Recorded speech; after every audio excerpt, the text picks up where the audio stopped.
Yes, sir. Thanksgiving. Good morning, Mr. and Mrs. North America and all the ships at sea. It's the Bob and Tom Show. Christy at the news desk. Hi. Pat Godwin in the performance room. Hello. Josh at the I Hate Steven Singer sidekick chair. Hi. There's Ace Cosby. Hey. I'm Chick McGee. And here's Tom Grizzly. Well, thank you very much. A little bit of Haywood Banks. By the way, Haywood is going to be in Columbus, Ohio, coming up this weekend, doing a show for 400 PBS television stations. Wow. Be looking for that. I'll give you the details when I find out. That sounds like a booking error. It's going to be great. A little bit of music from Haywood. I don't think it's a live feed. I think they're taping them for later broadcast. But wow, this gets weirder and weirder. Yeah, the event is this weekend. Okay. So thank you very much, Haywood. We do have some Thanksgiving news, some Thanksgiving updates for you. We do have Chick McGee, of course, at the sports desk. I like Thanksgiving. That's the way I pronounce it, instead of Thanksgiving. Thanksgiving. Ah. Emphasis on thanks. I think that's...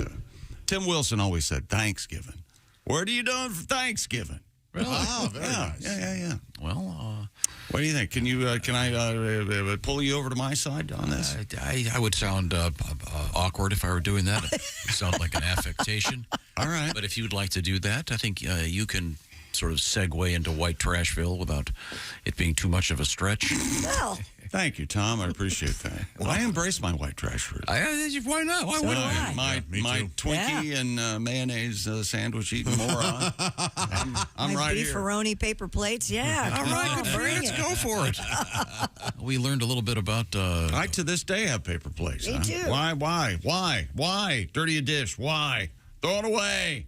There are certainly occasions when a paper plate is appropriate. I'm sure you go Chinette. No, I don't. Oh. No. Okay. No. I do have a nicer paper plate, yes. And once again, Ace, I'm sorry. I did better than you. I don't know how to apologize anymore. I'm sorry. We had some interesting things about food yesterday as we headed to the Thanksgiving season. We learned about cranberries and the importance of having them on the people. Even if they don't eat them, Yeah. I like seeing them there. I don't like cranberries, but they have to be on the table. Add a little color, pop a color, as And they where say. are we on macaroni and cheese? Is that okay Yes, yet? definitely. It's never been on my Thanksgiving table, but I'm fine with it. It's number 3 Always have it. on the recent survey of what people want on the side. I was stunned. Mac, I don't know. There's already enough starch there with sweet potatoes and mashed potatoes. See, you've got the wrong thinking already. Yeah, what the hell are you talking about? Yeah, You can't use words like that. it's a starch Not on party. Thanksgiving. It is a starch party, Thanksgiving. It's the whole point. Starch party, boy, That's right. It should be a starch Sounds like giving. a band that opened for Nirvana back in the day. I mean, a starch party. Yeah. If you really want to have the white trash experience at Thanksgiving and mashed tabies. I've never heard that. That's if Yeah, you're I like 4. One of the, on the night that I met one of my wife's parents, I brought my mother along. Oh, slow down. This sounds like For whatever train reason. wreck. She, first of all, wasn't used to eating in restaurants. Her idea of a restaurant was they'd go to the Eagles and not the band, the club, the Eagles Club, and they would, or was it the VFW? It might have been the VFW, and they'd have little juice glasses of bourbon, and that was her idea. Anyway, we go around the table, start taking orders, and my mother, I don't think I could eat a whole meal. I mean, can I just get a side of mashed tabies? Yeah, that happened, Tom. That absolutely happened. And you married her, huh? Yeah, I went ahead and married, not my mom. Not his No, I know, mom. but I meant the woman who witnessed this. Yeah. I guess the real question should have been, she married you. Yeah. Anyway, yeah, there you go. All right. Talk about a leap, right? Yeah, well, was this the snake lady? No, it wasn't Snake Lady. Okay, all right. Snake lady. No, the first Oh, marriage. Chick's first marriage was the Snake Handling Church. they were Oh, snake that's handlers. right. Really, I mean, people think we're making this up. It's so outrageous, but You tell me there's not a book up in this head, huh? Yeah. I killed a rat in a bathroom one time at a What? place I was living. Oh, yeah. I was on the toilet doing my business, and this rat comes crawling across the floor. Right? How'd you kill him? Well, if you must know, I took one of those mops where you to squeeze the water out, you press it together. Oh, Yes, yeah. And I beat that thing to death, man. Wow. Did you have time to get your trousers Did you have on? time to Down wipe? to your feet. Nope, didn't wipe, didn't do anything. I was terrified. So you're dangling and potentially dropping. Wow. Man. Hey, you're a That's a man. man. I hit it and hit it and hit it again. Did you Nice. achieve? And I think it was on New Year's Eve. I think it might have been a New Year's Eve. What a Was part. this at your house? 1980, yeah. So we got a lot going on. We got New Year's Eve. You're mid dump. liquored up. There's a rat. I'm half drunk. You're right, Pat. You're home by yourself. No. She was, first wife was out there somewhere, yeah. Okay. But I think they had guinea hens. You know what those are? Here's $50. Get yourself a nice Yeah. one. It's kind of. Get yourself a nice chicken. but that's where they kept the snakes. And I think they fed the snakes Oh, the chickens. Oh. and or the rats. And I think I'm sorry, they a fed. couple of them got out, but so they didn't try to kill them. They would catch them and feed them Feed to the 'em. snakes. Right. Oh, So these this were- one found his way into These were then rats that they were raising for the snakes. I think. I don't You're know. hoping. Oh, that poor rat. Oh, thank God I got away from those snakes. Hey, pal, how you doing? Oh, Jesus Christ! what do you got there, a mop? Hey, Oh, you gonna do a little cleaning up? Put your pants on first. now, and the one guy, your then father-in-law showed up on, what was it, 60 Minutes or one of those news shows, right? With Any news show in the 80s, late 70s, 80s, That had early the snake 80s handlers? that did any story on snake handlers, he's probably being interviewed. Wow. Yeah. Nice man. Very nice man. Yeah. But his hands were all gnarled from being bitten. That's Ooh. wow. Did he ever whip the snakes out in front of you? No, I asked him not to. Were all of the snakes venomous? Yeah, that was part of it. That's But the something. trick was they would milk the snakes right before services. So if you did get bitten, there were very little venom left in the snake. His hands were gnarled. Yeah, they So were, there must have been enough to do that. Yeah. Oh, the snake can still do that. Yeah. Speaking of animals, I was. I've been looking at being a snake handler recently. I think I good for you. might do that. Oh, okay. We were talking yesterday about the famous hippos Yes. that are not indigenous to South America, that were brought over there by Pablo Escobar, and they're starting the process. We'll have the story coming up about thinning the herd, if you will, because they're an invasive species. But I was trying to find more about that, and I found this story about hippos that I think is kind of interesting. Police are investigating a video showing a man, and I'm reading this verbatim, spanking a hippopotamus at the Los Angeles Zoo. The video shows the man crossing a railing and sneaking up on two hippos named Rosie and Mara. He smacks Rosie on the rear. That ass. Her mother lifts her head as the man runs off and raises his arm in a gesture of victory. Oh, boy. He did it. Remember the article we had yesterday about people, the last thing they do is take the selfie? Yeah. Yeah. Well, this guy gets away. Oh. Boy. But again, He there's a reason they have the fence. Hippos are surprisingly quick. And aren't they very deadly? Yes. Very dangerous. Very. I'd like One to of see them was named Rosie. the hippos were Rosie and Mara. Looks like it's been you again tonight, Rosie. Jackson Brown. Yeah, try that in the lion cage there, buddy. It's not going to work. But coming up, we do have a little bit of a hippo update from South America. They're not flying them out yet. That was one of the stories recently, but that's apparently not happening. What is our sports teaser? What's going on? Cy Youngs were awarded yesterday in the American National League. I was auspicious by my absence. I was not on the ballot. I don't know what's going on there. Ridiculous. I was 12 and 11, a 3.9 ERA. You're a thinking man. You're a fine right. analyst. You're No darn reason right. you shouldn't be involved. Buffalo Bills soap opera continues. It's been called a dumpster fire. It's been officially moved to a dumpster fire, and now famous Buffalo Bill OJ Simpson is weighing in about what the team should do, and maybe they're going to take his advice. Who knows? He said something about them making more cuts. We'll be right back. Oh, no. And the Bills lost the game because they got to kick. The other team got to kick twice, right? Yes, because they had 12 men on the field. So the guy misses the field That's goal. too many. Misses the they field get a goal. do-over. 11 men on the field. That's extra painful. Yeah. Yeah. 5 yards So closer. where are they? They're blaming the offensive coordinator, not the special teams guy? Scapegoat I see. is what we're doing. F1 in Vegas this week, so that means Hooers, that's right. And we're going to have a Vicky Wem update. Oh, good. So I'm looking forward to that. Possibly he was in a hotel room with Dickie Bang Bang. Uh-oh. Okay. I hope so. Anyway. Coming up, we have interesting news in the world of human hair.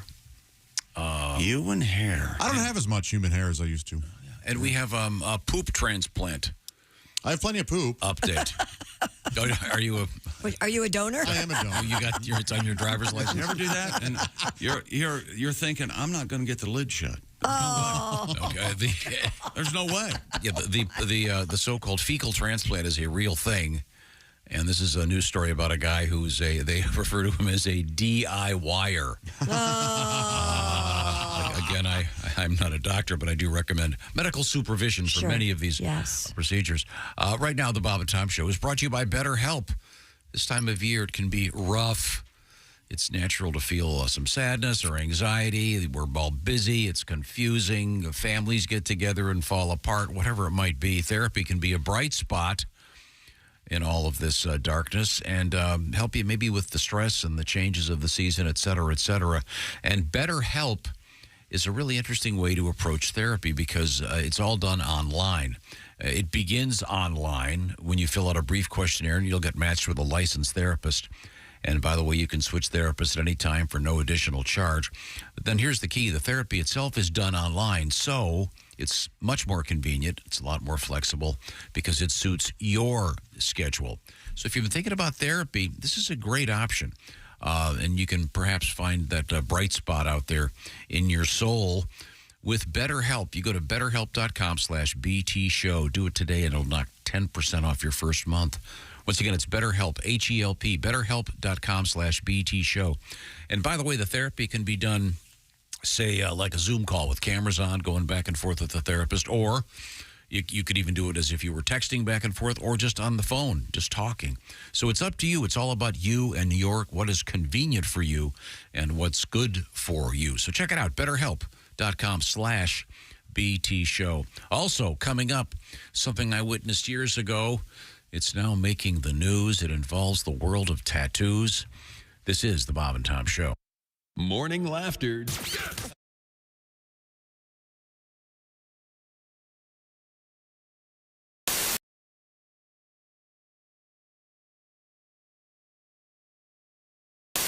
By the way, parents, if you have kids and you have the minivan, make sure there's at least 2 TV screens in the back of that minivan because, God forbid, your child might be forced to use their imagination for 20 minutes on the way to elementary school in order to keep them busy. I say much better. Every single moment be spoon-fed by the video god that runs their life. Gee, I wonder where ADD comes from. I can't possibly imagine. I mean, we kept the boy entertained 24 hours a day his entire childhood in front of a television with a remote control and a game console. All of a sudden, he can't pay attention. Oh, great Zeus. Why have you done this to our child? Please send down some of your pharmaceuticals as which to cure the lad. Otherwise, we might be forced to spend time with him, and frankly, he's kind of an idiot. And while you're at it, send me something for my fibromyalgia and chronic fatigue syndrome and myriad of other ailments the medical community has convinced me that I have, because as an American, if I don't feel good 24 hours a day, well, there must be a pill I can pop into my face and change my brain chemistry to constantly feel better. Or maybe, and I'm just spitballing here, oh great one, maybe you're not supposed to feel good all the time. Maybe it's supposed to be a struggle to get out of bed every once in a while, and in doing that, it's how you become a better person. When you hurdle that part of your life, then you just create this incredible sense of entitlement, which is what I complain about the rest of the world having. Maybe this ADD thing is kind of overblown. Maybe it's supposed to be harder to read something than it is to watch it on TV, and we have these big, fat, drug-addicted kids that are basically embracing all the worst parts of Elvis Presley. We're not doing them any favors. Maybe, oh great one, the rest of the world isn't the problem. Maybe it's me. Yeah. By the way, that bit is entitled Parenting Advice from a Guy That's Never Had Kids. Hey, Josh Arnold here from the Bob and Tom Show. Do you know where squeaky, fresh cheese curds come from? Well, yeah, it comes from a cow's teeth. Everybody knows that. No, they come from Gardner's Wisconsin cheese. Well, yeah, but before that, it was in a cow's teeth. God, is that you bleeping me? This is why Gardner's Wisconsin cheese is different. Their cheese curds are made fresh in the morning and delivered to your doorstep in about 48 hours nationwide. The freshest curds outside the walls of the creamery, I say. Wow. We've got fresh curds, but we couldn't get them to you for about a month by buggy. You gotta try their oven-baked cheese. It arrives at your doorstep pre-baked. You just heat it and eat it. Grill it, skill it, air fry it. Oh, we're not allowed to have air fryers. We'd burn in hell for that. But you cook the cheese, I guess. But And their aged super sharp cheddars are amazing. From 4 to 17 years. My favorite is the 8-year-old super sharp cheddar. It's powerful but still creamy and melts in your mouth. Just delicious. Sounds like that Gardner farmer is pretty smart on cheese. Right now, receive free cold pack shipping and free cheese curds when you spend $59 or more at GardnersWisconsinCheese.com. I don't have an internet. Their pre-selected package deals make great gifts for coworkers, friends, or anyone hard to shop for. Remember, cheese is always a good idea. You can't argue with that. That's GardnersWisconsinCheese.com.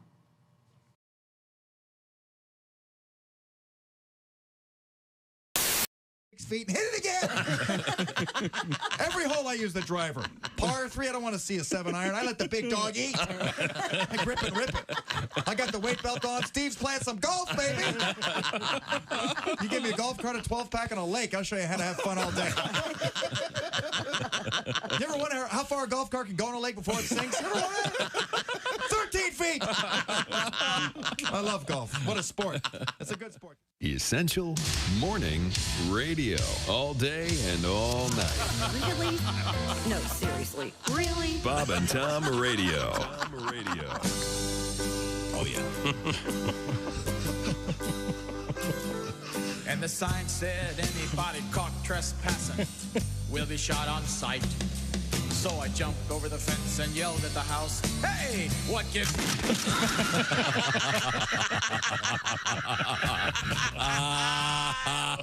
Joining us in the studio, comedian Frank Caliendo. Some dude is on Bob and Tom doing your freaking voice, Jim. Maybe you are not listening right now. Make it stop, Van Smack. I'm hearing echoes again, Van Smack. Make it stop, Jim. Well, maybe that Grand Canyon that you have between your ears. That did not suck. Not unlike Alf, you just cracked yourself up. Look out, because you're going to be eating a cat in about 5 minutes. We're making more echoes of freaking Lou Gehrig, Jim. What a great speech that was. Lou Gehrig. No one has ever topped that speech. The luckiest freaking man in the face of the world. He truly was. He did not suck.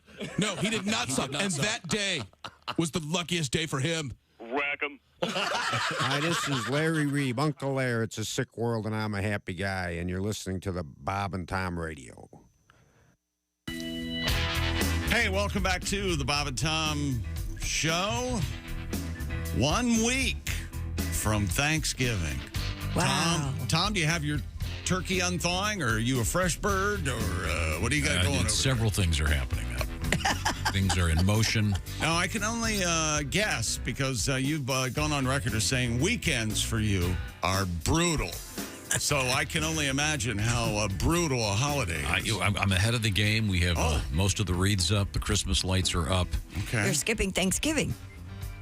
Are you decorated for Thanksgiving? There are going to be 20 people at my house. Really? At least. You were upset not that long ago that we are a nation that skips Thanksgiving, and here you are doing it. No, I mean, that's part of the celebration is, pop the lights. Looking forward to that. A lot of interesting things, but I'll review what's happening. But I want to tell you right now that tomorrow this show is going to come to you from a special location. We're going to be at the North Star Mohegan Casino Resort in Bowler, Wisconsin. Where? Bowler, Wisconsin. I don't know. I can't. It's all Greek to me. All muddy to me. Oh, Bowler. Happy now? Got it. We'll be in Bowler tomorrow morning, and then we've got 2 shows tomorrow night featuring Willie G, Patty G, Jeff Oscar. Oh, wait a minute. Josh Arnold and me and Chicken. Jeff will not be there. Well, this gives me a chance to do extra 10 minutes. No. I have a one-man show that I've been trying out. It's called McGee, a Man. Oh, what I'm going to do is it's kind of like Billy Crystal's. What was it? 700 Sundays. Only I'm going to try to do it from a comedic angle. And I like to think that that's very good. 2 Fridays. I like to think that it starts out, Mom, I told you I'd do my home. Oh, hi. I didn't notice y'all there. Hi, everybody. You've seen rehearsals. That's exactly what I do. Yeah. We'll be there tomorrow. And then I discovered my penis. Okay. In Wisconsin. Okay, very good. Where were we? So I'm sidetracked. I forget. Oh, I know what it is. I want to mention our pigskin competition. We had a winner. We're going to talk to her later today, the winner of Week 10, Julie Hennig of Kearney, Nebraska. We'll talk to her today for the Shoein' of the Week, and I will remind you that you can get your entries in to win the Big Green Egg Mini Max just like Julie did. Get those entries in before the Thursday nighter starts tonight, please. Just all you got to do is pick the winners. Don't worry about the point spread. Just go there at bobandtom.com/contest. Pick the winners. You could be the winner of the beautiful Big Green Egg Mini Max. And speaking of sports, we return to the sports desk with Chick McGee. Hey, Garrett Cole. Which name is better for a private investigator? Garrett Cole or Blake Snell? Garrett Cole. Garrett Cole, I think. Yeah. He's Garrett Cole, the unanimous winner of the first American League Cy Young Award, and Blake Snell took the first one awarded. And Blake Snell took the National League honor and becoming the 7th pitcher to earn baseball's top pitching prize in both leagues. The Young Award. Oh, the Cy. Yeah, the Cy was a nickname. You can only do that if you're young. It was only the good Cy Young. No, it was. I could do that if you'd like. Hey, Young. Did you have that? Sure. That's the song. Young, you're pitching this afternoon. That was a nickname. Cy Young.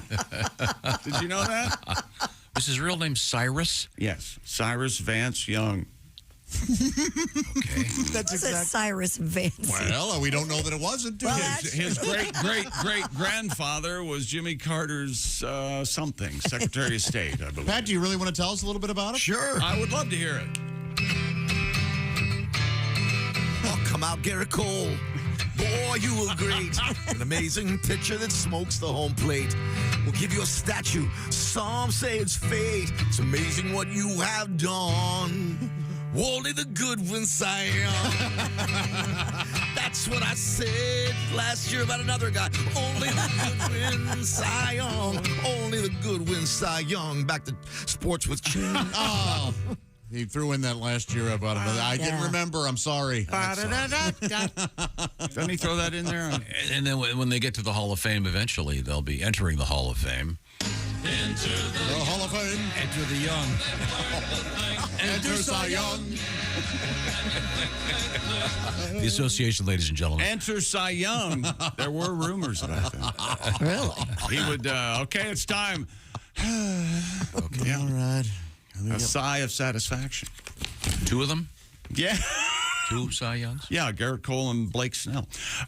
Turning to the NFL. You could do Blake Smell to Blake Smell. Smell. Little Skinner. Manager, you're in my way. No, not Oak Tree. management. Isn't that Give Me 3 Steps? Oh, has that got different? Is it? I can't remember. Here's a problem. Tom's going to find this problem. He was already complaining about it earlier off the air. Deshaun Watson has a fully guaranteed $230 million contract. Mistake? Question mark. Karma? It's turned into another disaster for the Cleveland Browns. I don't know who put a curse on the Brownies, but it's firmly in place. The biggest guaranteed contract yet still to this day. Watson, though, will miss the rest of the season with a broken bone in his throwing shoulder that requires surgery. It says here a devastating blow for the 6-3 team with a they do have a great defense, Tom. You guys might they're 6-3 right now. They might still It's make interesting the that playoffs. Deshaun Watson, he's going to have a lot of physical therapy. Right. Yeah. So a lot of massages, primarily in his groin, of course. Well, that's It's directly linked to your shoulder, don't you know that? Weight of a man's heart's through his stomach. It's actually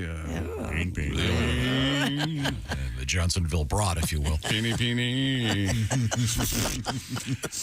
And they're 6-3. And backup quarterback Dorian Thompson-Robinson. They call him DTR. Wasn't there a band called GTR? Yeah. Or Return to Zero, RTZ, or what was it? Return to Zero was members of Boston. And GTR was Steve Howe and... Okay, well, that explains GTR then. Steve Howe, that's an H, right? Huh. I wonder who that was, Tom. I don't know. You've ground the show to a halt. Just asking, I'll tell you that much.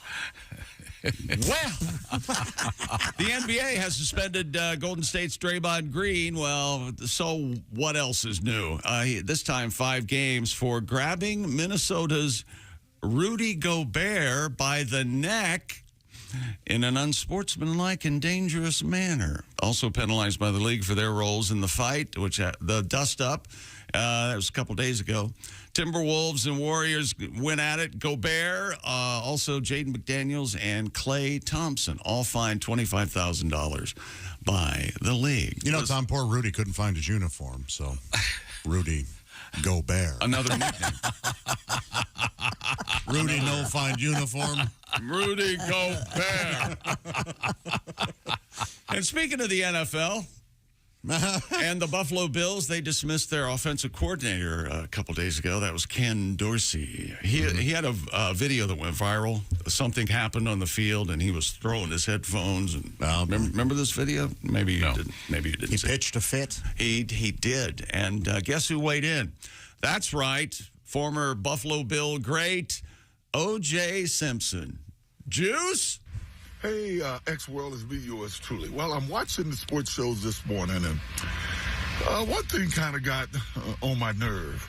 Oh, geez. Uh-oh. He's just got the one nerve, huh?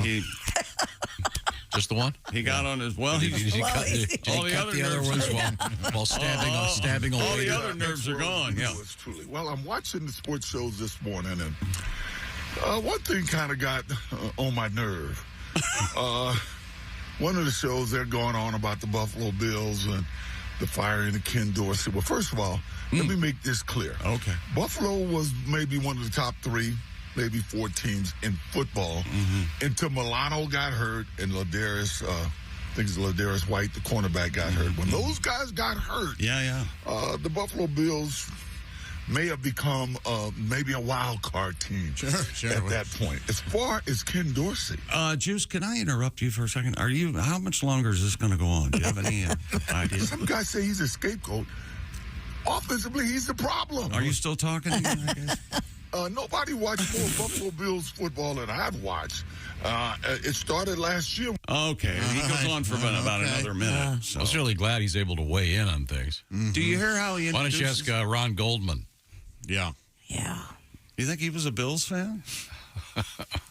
Man. Not anymore. OJ weighing in on the situation. Yeah, that's how he introduces himself. It's yours truly.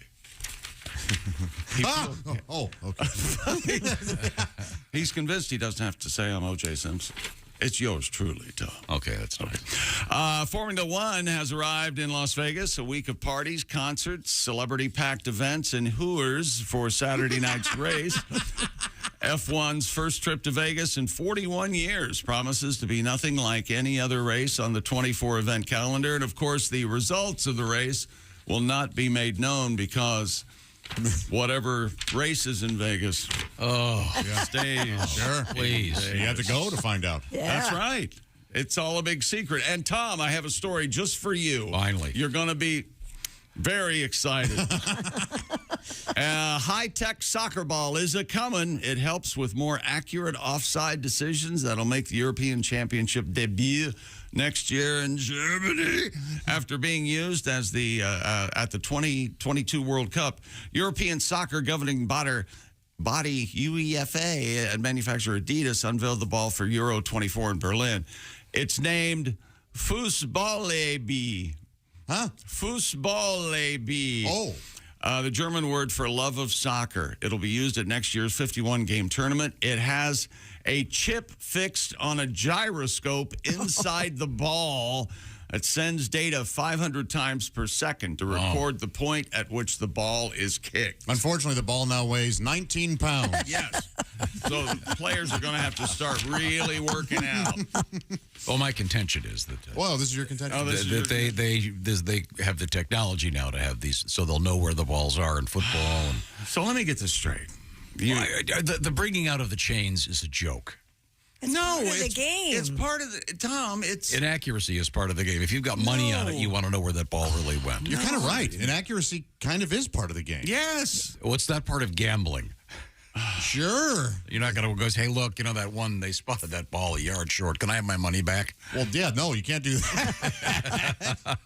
Man, I saw that again the other day. Lost in America. Be the nice casino. Give us our money back. The casino with a heart. I know this. Desert Inn has heart. The most experimental advertising campaign ever. Believe me, I know what I'm talking about.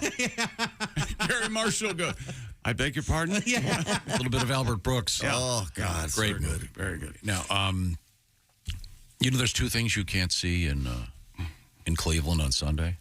Really? What are they? What are those? Yeah. Deshaun Watson and the inside of a Chick-fil-A.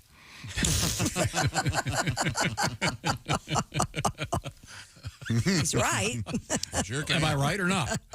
You're right. You know, I'm all for personal choices, and you know, whatever you love is love. But man, those Chick-fil-A sandwiches are good, man. I find I'm not a part of any staying out of there, man.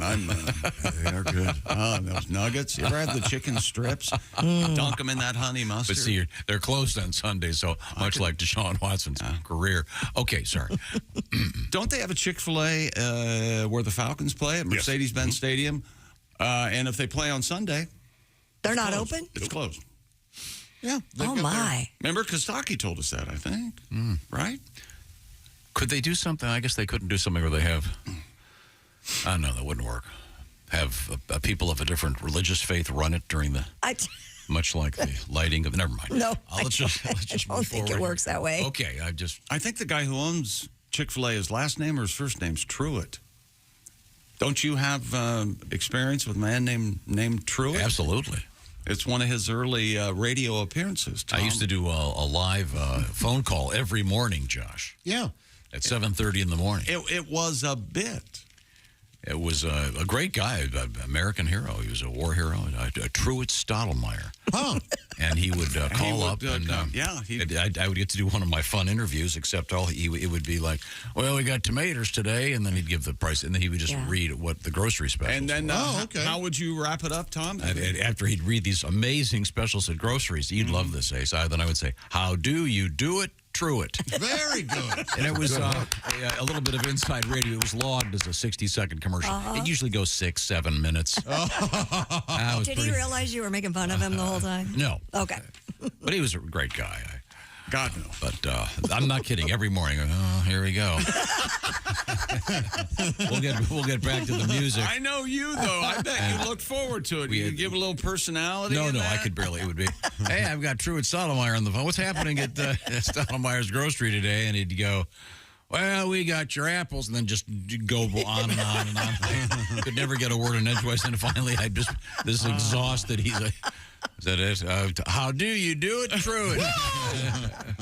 I bet there were people all in that part of the waiting for you to say that every morning. Yes. That's how they got their Then day it would be started. back to the phones, and every other call was play Hotel Motel. God, I heard that yesterday. I can't believe you bring that up.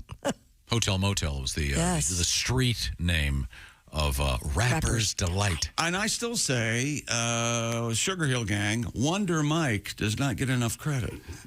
You're right. Remember some of the lyrics? I am Wonder Mike. The history of that song is there's a lot of thievery going on and just who actually wrote it, et cetera, et cetera. What's coming up in sports? World records, Tom. And I'll give you a sneak preview of this week's Shoe In of the Week. How about that? Good. And then, Pat, can we maybe get one of your Thanksgiving songs? How about that? That sounds good. Absolutely. Also coming up, Star Wars news and a couple of interesting stories from outer space. One of them involves flying human dust. That's right. And another contention of yours is you can see the space station and that tool bag with just the naked eye from down here. With binoculars. You have to have binoculars. You said the naked eye earlier. No, I didn't. I have. You can see it. What about the space? You can see the space station with the naked eye. Really? There's an app that tells you when to look for it in your area. Absolutely. Okay. I'm skeptical. Well, that would involve you walking outside and getting off your ass and looking up. But you could do it. How is that not hurtful? Right now, perhaps it's time to talk one of our favorite topics, as always, food in particular. Now, I'd get off my ass and go out and start my grill for an Omaha Steak. There you go. It's the grill season. Josh, tell me more. I'd love to. Right now, it's Omaha Steaks semi-annual sale. That's right. Now, they're not selling semis. This is an annual sale that happens a couple times. Boom! I wanted to be clear. Right. Everybody good? A truckload of steaks. But you certainly could order a truckload of steaks. What it means, it's 50% off all your favorite tender, juicy, extra-aged steaks, like their butcher's cut filet mignons. 50% off site-wide, in fact. Go to omahasteaks.com today. Use this code, BTS, at checkout. You're going to get an extra $30 off your order. Look, with Omaha Steaks, the possibilities are endless. You've got endless flavor, endless value on all their incredible entrees, scrumptious sides, decadent desserts like those caramel apple tartlets, and so much more. Everything 50% off during the semi-annual sale. And again, every bite backed by that 100% unconditional money-back guarantee. Go to omahasteaks.com, shop all your delicious favorites for half the price, and do not forget to enter promo code BTS at checkout for that extra $30 off. Maybe the next time you order, that $30 could go towards the Meat Lovers Lasagna. A perfect winter treat. Hurry! This semi-annual sale is only for a limited time. Minimum purchase may apply. Visit omahasteaks.com for details. BTS at checkout. It doesn't ask us to mention the lasagna, but we're going to call an audible, as they say in Sports Chick. While you're at it, grab a couple of those lasagnas, because then you'll thank Josh, you'll thank me. All right. This lasagna is delicious. I think I'll have a steak for breakfast tomorrow with some eggs. Coming up, by the way, ladies and gentlemen, vindication. Oh, God. Oh, yes. You were right? I have got a letter from a guy that saw the bag. The tool bag? As Chick McGee says, get the bag. Get involved. That's right. Grab the bag. Leave the gun. Grab the bag. We'll tell you what we're talking about as soon as we figure it out. This is the Bob and Tom Show. Reach us toll free at 1-888-BOB-TOM-1 or at bobandtom.com. This is the Bob and Tom Show.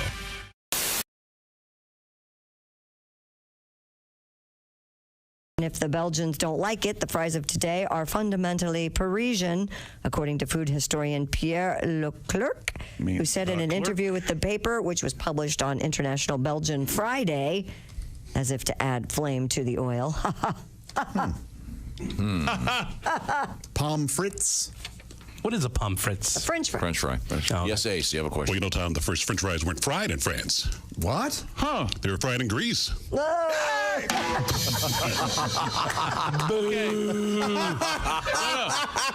Ace's defense, He's done that before, and none of you remembered. No, I remember it. No, I don't. At least finally it made sense. There's a fair amount of acting on air sometimes, Chick. Words have different What's a duck fried in? What's a duck fried in? Turkey. What? Turducken. That isn't even a joke. He may be having a stroke. It's as bad as that crap over there. That isn't even a joke. Wait a minute. No, What does a duck fight in? No, it's a duck fried in. Oh, what is a duck fried in turkey. Yeah, turducken. They put that. Jeff, there's nothing there, man. There's not a joke there. You know what? There's the country turkey. That is not a joke in any language. Look, we need to. Can we box this up? I am a professional comedian. Let's send this to the Comedy Institute and see what they say. Hey, Tom, do Jeff a favor and don't tell the people where he's performing this weekend. Abide by their decision. I've burned through all my A material in here, all right? Already? You just got here 25 minutes ago. Oh, I got to write some new stuff. I do like porn, but I'm going to ask you guys a favor. We get a lot of emails sent to the show. You can stop sending me porn clips, okay? Thanks, but no thanks. I appreciate it, but I'll be honest, I want to find my own porn, okay? T-Rex doesn't want to be fed. T-Rex wants to hunt. That's...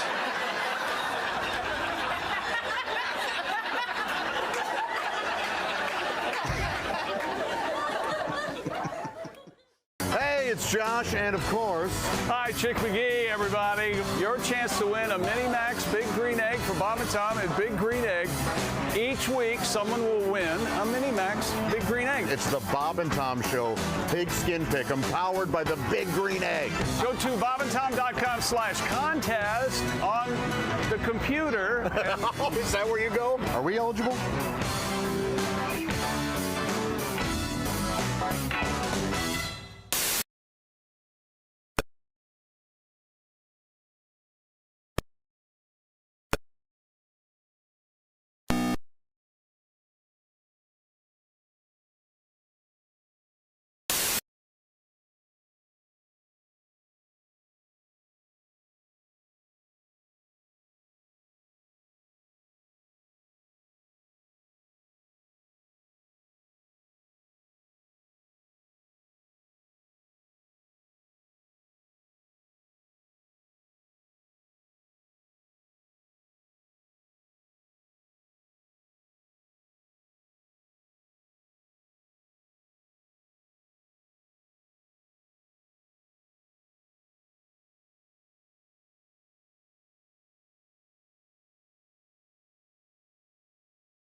My TV. Now I'm hooked on all the soaps on ABC. I try to read a magazine or hear the radio or watch the Bad News Bears again on HBO. I'm sick of being home, 'cause you think of stupid things when you're alone. I'm sick of this old house, and today I might try on my wife's new blouse. I saw two women fight like cats on Jerry Springer's show because their mom was sleeping with their older brother Joe. I'm sick of feeling bad, but at least my older brother's not my dad. I'm sick of these four walls, and my arms are tired of playing with my dogs. I'm sick. Bravo. Thank you. You're listening to Bob and Tom Radio. 24/7. 24/7. 24/7. I have two brothers, and I could say anything to them, but to have a twin brother, I imagine for him to see your wrists and go, that had to feel great. You know, for coming from him, like it doesn't matter. It's just like a version of yourself. So anything coming from him, like I could care less. It's Really? just, Oh, that's we're that interesting. close. I would have thought. I would have thought it would have been the opposite. I would have thought you would have really wanted his approval for everything. No, and we're like everyone always asks, when you find out you're a twin, they're always like, wow, that's cool. Like, you guys are really close. Do you have ESP? Like, can you read each other's minds? Or if I punch you, will he feel it? Right, you talked about that. I'm like, no. We had ESP one time, and I'll never forget this. It was a Friday night. And unbeknownst to me, my brother went out and just got completely drunk, right? He was wasted. And that same night, I had sex with a really ugly chick. That is weird. It's creepy, right? It's creepy. He gets drunk a lot. He gets drunk a lot. And then, as she was leaving, as she was leaving, she said, "By the way, you might have syphilis." Right. Nice call. And it's going to look like a blue square at first. Yeah. I feel better. I don't know why. I don't know. I know. It's Poor Chell. I'm feeling great. My most recent marriage was a disaster. It made the wreck of the Edmunds Fitzgerald look like a fender bender. Wow. Hello. And you remember Lord's famous line about gun control, more or less. Yes. The relationship taught me a lot. It taught me they won't sell you a handgun if you're crying. Bob and Tom, you can pick your morning radio show, and you can pick your nose. Welcome back to the Bob and Tom Show. Good morning, good morning, good morning. I have to ask you if you want to hear about a certain story in sports. Let's take a poll of the room, okay? Okay. Are you ready? You guys know who Will Levis is? No. What about the men in the room? How about that? But before we get to that, we have to read our letter. All right. I've been usurped. We have to. Because Tom's been vindicated. I like the way you pronounce it, usurped. Like the former head of the UN, Thant. I like it too. What a great name, Ooh. I get more attention that way. Letter U. Yeah. It's a nonsense name. There's a guy that calls himself A. A. A. Martinez. Oh, yeah. He's an actor, yeah. A-Rod. Or used to be. I don't know. A-Rod, yeah. A-Rod, that's not applicable. No, but that's not his, that's not his professional name. NPR host calls himself A. That's his name. He listens to NPR. We had a news story. Did you hear? Yeah, I do know he listens. I like to hear things from both the left and the right. Not on NPR, you don't. Yeah, fair and now. Oh, my God. Yeah. We had this article. We were reading on the air. The essence of it was they did another one of these all-ladies spacewalks. I'm not sure why they're making a big deal out of it, but we want to go shopping. I'm not making this up. And I want to say, I think it was the fourth time they've done this in any event. 2 women out there spacewalking. Yes. And, Did you hear what Josh just said? I want to go shopping. Where's the space mall? This is, I'll read the actual, this is the USA Today version. Astronauts aboard the International Space Station dropped a tool bag. Whoops. It can now be seen from Earth floating in space. Way to go, bitch. More like drop the handbag. These women are Let me ask you something. brilliant ladies. They're well-trained. Did you want to go spacewalk? You did, didn't you? You wanted to go on a spacewalk. Yeah. And what happened? I dropped the bag. What did I tell you not to do? Drop the bag. Damn it, woman. It was a tool bag. Yes. As I said the other day, it's a bird, it's a plane. No, it's a DeWalt 20-volt cordless drill. But they were saying in this article, you can actually see this thing with binoculars. Right. So I have, and you doubted it. I have this letter from Joe, kind enough to write. Oh, Joe Mama? Joe writes, I'm not making this up. I heard your commentary about the 2 women losing the tool bag during a spacewalk on the International Space Station. Oh, 2 while they were talking. That's the problem. Yeah. And Chick doubted you could see the tool bag from Earth. So did I. As do I. So I still do. Yeah. Well, no matter what Joe tells us. However, Joe's full of, I have an app on my phone that provides the date, time, and location in the sky of the International Space Station as it passes over. It's a simple app and gives the visible sightings depending on your location, provided, of course, by your phone. Right. You're aware of this, right, Josh? That your phone knows where you are? Yeah. As does the chip that was put in your body recently. The ISS is visible several times a month, weather permitting. Okay. So the essence of the letter is he goes outside, and there it is. He can see the tool bag. It appears about 10 minutes before the actual ISS shows up. 10 minutes? I got to stand out there like an idiot?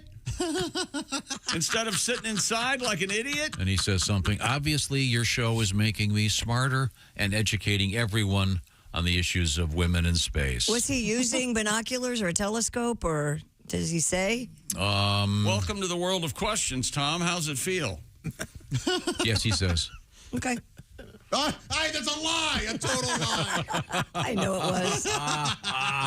You can't see it with the naked eye. There's no way. I'm shocked you can see it with binoculars. He says, I saw it with my naked eye as it flew overhead. No way. No way. Tool bag in space. It's the sun. It's not lit up. It's the sun. It's dark outside. The sun is reflecting off it as it rotates. He said it's very obvious. It rotates. Do you think there's some Bible conservatives? We have to do something about the naked eye. That's a filthy. Dress your eye. And put some clothes on your eye. Are you aware of this? This kind of ties into I'm Thanksgiving. aware of very little, Tom. I'll tell someone who is acceptable and knows how to converse.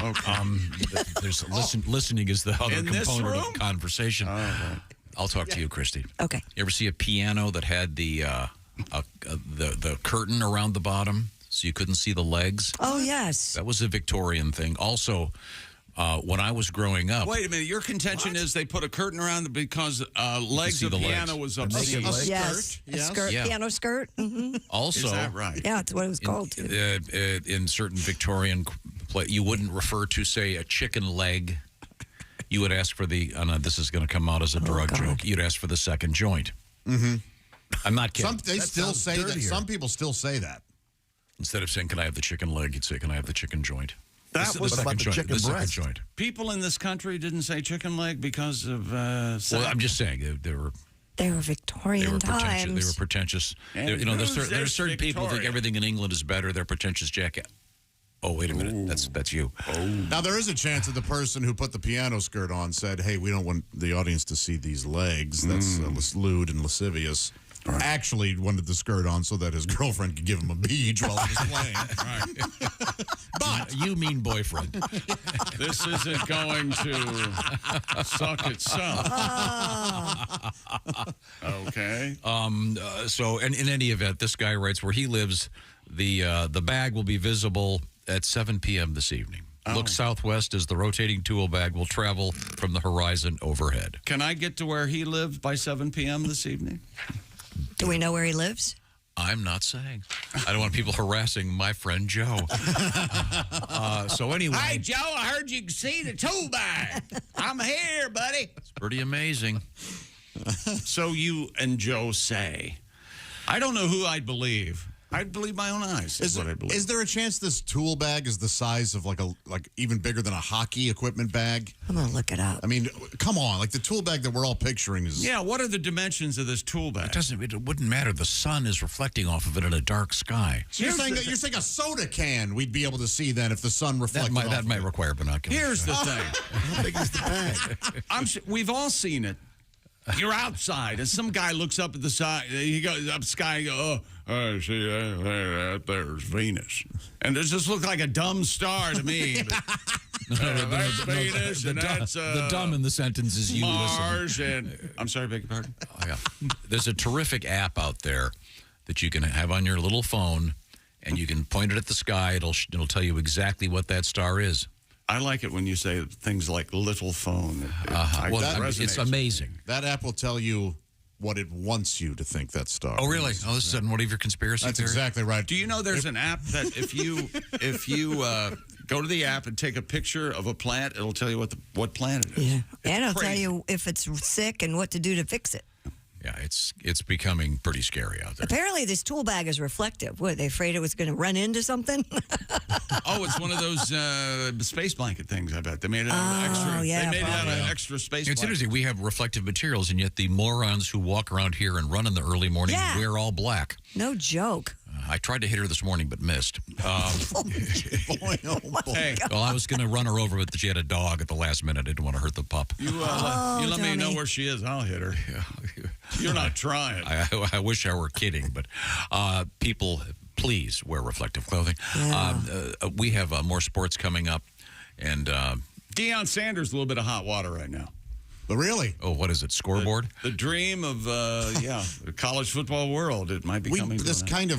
We all kind of could have predicted this. The way he was getting so much attention. Right. Is he moving on already?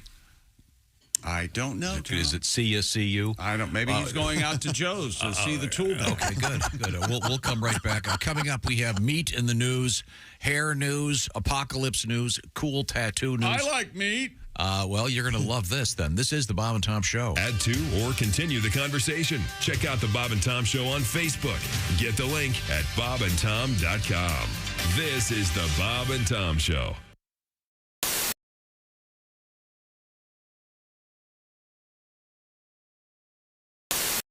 I think we're gonna take it down a notch and play something romantic. Oh, all right.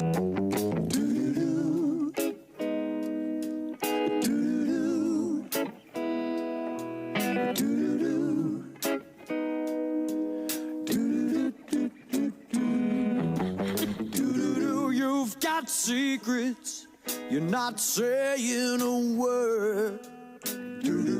I can't describe just how much that hurts. I thought our love was honest and true. You're guilty, baby, and your silence is proof.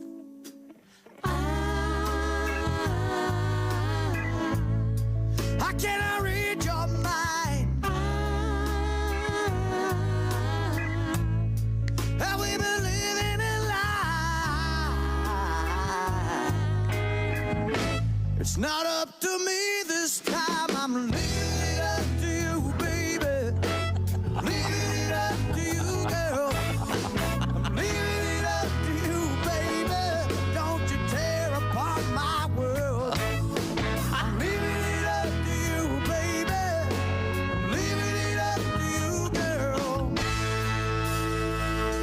Well, I just can't believe that you're deceiving me.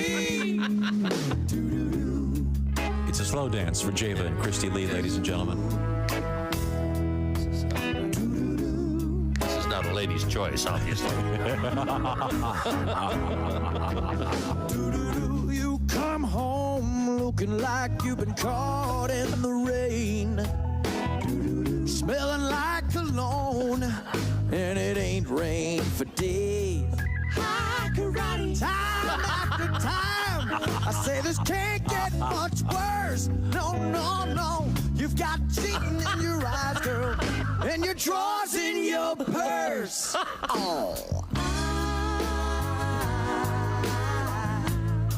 I can't read your mind.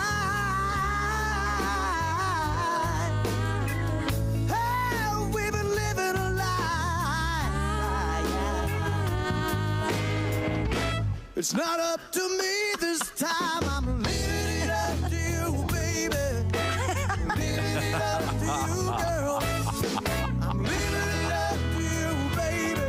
Don't you tear apart my world. I'm leaving it up to you, baby.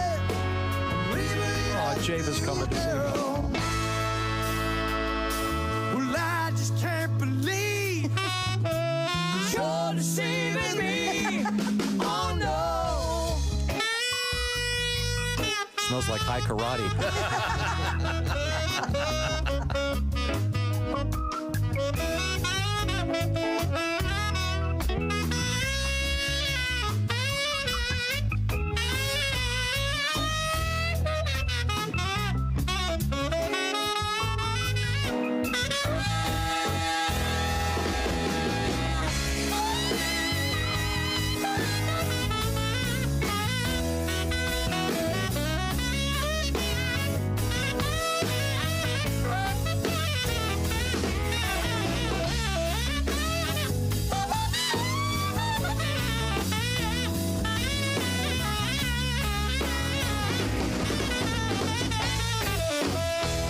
Yeah, 'cause I'm leaving it up to you, baby.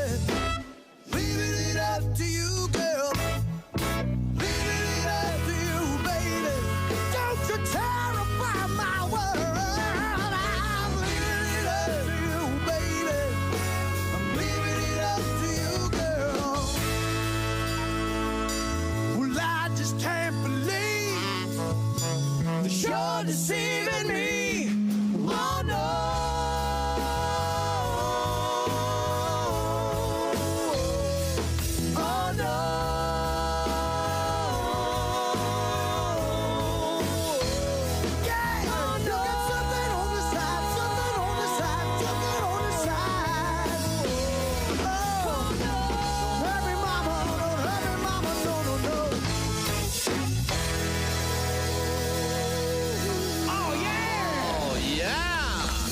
yeah! Weekday mornings at 6 a.m. Eastern on Bob and Tom 24/7. Hey, this is Larry the Cable Guy, and you're listening to Bob and Tom Radio. If you're not, you're a communist. In the studio with us, comedian Mike McRae. I understand you're a big Indiana Jones guy. Is that correct? Oh, yeah. That's my favorite movie series ever, man. Mm-hmm. And those movies are always like, when I went to college, I would watch those all the time. I'd be like that would be the professor to have for any kind of class. Because he just, every semester, he just, takes off for 3 or 4 weeks to save the world or find some Inca staff in Peru or something, Like he walks into the first day. All right, class, my name's Dr. Indiana Jones. I'll be your professor for Archaeology 101. His dad busts in the door. Junior, Dad, I'm teaching class here. Junior, there's no time. We're almost zombies about to uncover the sword of destiny in a Vandalic horde in Tunisia. Look, I can't just go chasing after some sword all the time. It's not just any sword, Junior. It's Balmung. Balmung. The legendary sword of Siegfried, bestowed by his widow upon Theodoric the Ostrogoth before the slaughter of the Burgundians, and then lost for 1,000 years. Class is like, I don't know what he's talking about, but yeah, go find it. Go save the world. We'll be here when you get back. We'll be at the bar, or the speakeasy, or whatever they had back then. Perfect. Class is partying afterwards. Hey, man, what did I tell you every semester?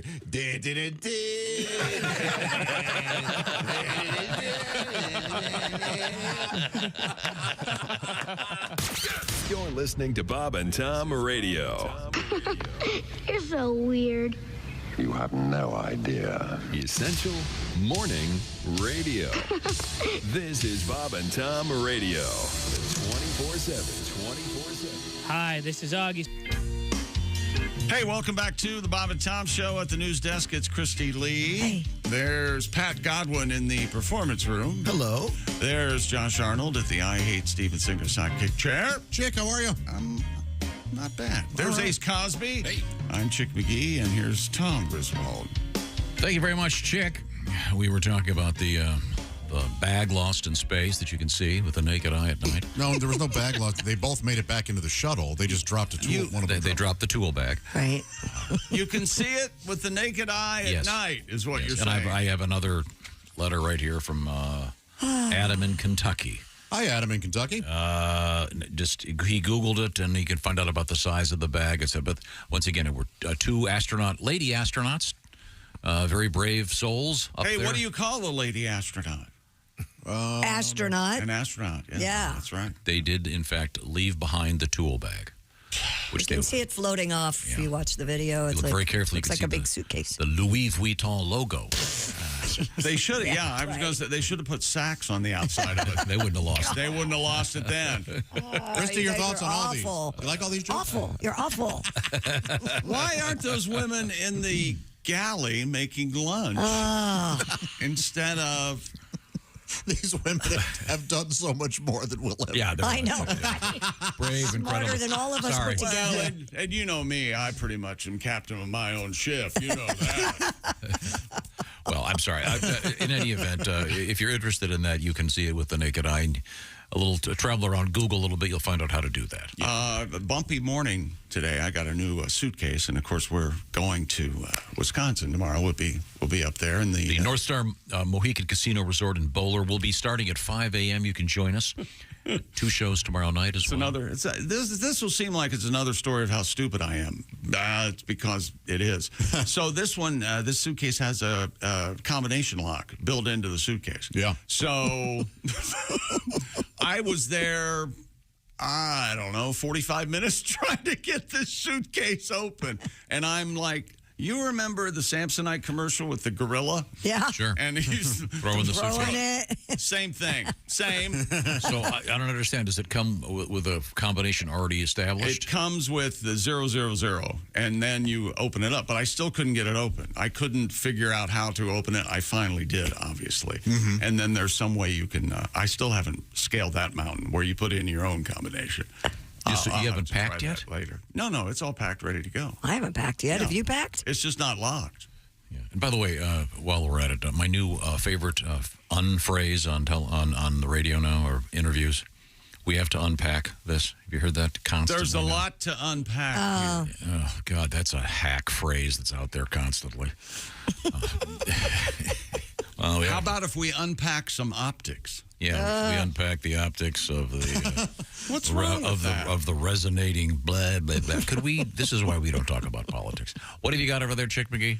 Deion Sanders is yet to complete his first season as Colorado's coach, but he's already been linked to another coaching vacancy. Texas A&M fired Coach Jimbo Fisher and said, "Don't let the door hit you in the ass. Here's $75 million." According to Deion, though, other schools are trying to use that situation to their advantage on the recruiting trail. During his weekly radio show, of course he has a radio show, Sanders claimed a handful of unnamed schools have attempted to lure recruits away from Colorado, telling prospects that Coach Prime will be elsewhere before long. I think that's all's fair in love and recruiting. I think that sounds fine to me. Maybe I thought they all did that. Maybe those rumors shouldn't start. Maybe, because when you recruit somebody, it's not so much the school as the coach you're going to go play for, right? I would think. Then you get abandoned. And then you get abandoned by said coach. Yeah. Yeah. But now, of course, you can, if you're a college football player, you can go anywhere you want and play. Right in the middle of the season, as I understand it. Right in the end of the season. Yeah, mid-play. You can go, I'm not playing anymore.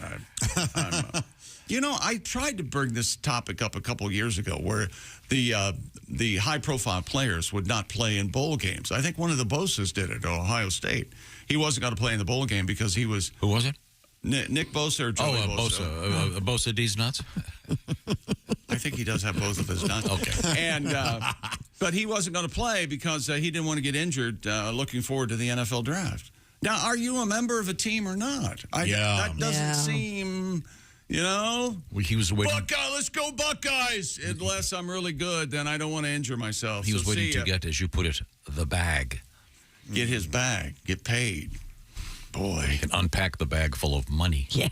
Remember, if I were a general manager of an NFL team, though, I would look at that and reconsider drafting him. It's an integrity issue. Yeah. But I don't know how much... They care about integrity? Yeah, I don't. I mean, the Cleveland Browns, I talk about integrity. There you go.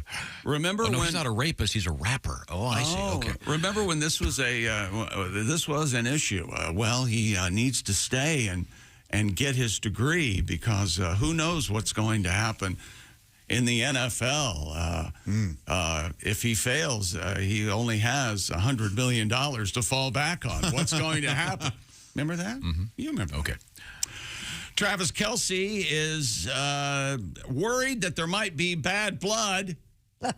Oh, yeah, Taylor Swift. That's a Tay-Tay song there. Or something. Between... Oh, there you go. Thank you very much, Ace. Between Taylor Swift's father and him. He's upset. The Kansas City Chiefs tight end spoke... oh, my God, who cares? Maybe Taylor Swift's father knows you're doing things to her. Well, no. He's worried about your intentions. You'll recall Argentina, he went down there to see Tay-Tay perform, and she changed lyrics in her song to include him. His name. Cute. Right. It was cute. And Taylor's dad was standing beside Travis, and Taylor's dad went over to high-five Travis. Travis didn't see him, so he left him hanging. Right there. Boy. That's the news story? The video's awkward. Yes, that's the news story. That's all everybody's talking about. That's all anybody's talking about. Let's not join that crowd and move on. Well, okay, let's not talk about it. And Kansas City Chiefs tight end Travis Kelce and Taylor Swift, they're one and the same. And what is it? Not dating. Ace, there you go. They're mating. Coming up on Monday night, you've got... She's filleting. Perhaps. He's not master. Coming up Monday night, the Chiefs are hosting the Eagles, Super Bowl rematch, and apparently, of course, the Kelceys are going to be there. Mama Kelce and Papa Kelce and all the little Kelceys. Sure. But now... Grandma Kelce with her... Taylor, with her purse. And Taylor Swift's mom and dad is going to be there. And this is the first time that the whole family is going to be together. That's great. So wouldn't they split up 2 and 2? Like, because there's 2 brothers and... You can't support one brother and not the other. Well, but the Eagles are playing the Chiefs. Yes, you can talk to my mom. They're both You going to sure be at can. the same game. No, but Christy's I saying know, but when they're it going comes to be in a suite. They're when going it comes to rooting for the who do you root for? Well, why would you have to leave the suite if you want to root for the Eagles or the Chiefs? I don't understand. I what would you're think trying that to there would say. be separate suites. For Actually, separate Mama, but equal. Donna Yeah. Kelsey wears half an Eagle jersey and half a Chiefs jersey when she goes to. Yeah, that's right. Yeah, right. Yeah, that is fun. That's readily available. Yeah. Maybe So they're planning their wedding. the ratings are. They're saying Monday Night Football is going to be through the roof because it's going to be a great game. They're thinking, and also because Tay and Travis are going to be there with their family. Speaking of the NFL, we've got our pigskin thing up and running. Today we're going to talk with Julie Hennig. She was our winner week 10. She wins the Big Green Egg Mini Max from the Bob and Tom program. And we begin week 11 this evening. So with the Thursday nighter. So get your entry, and all you got to do is go to bobandtom.com/contest. Just pick the winners. It couldn't be simpler. You don't have to worry about the spread or anything else. Just pick the winners.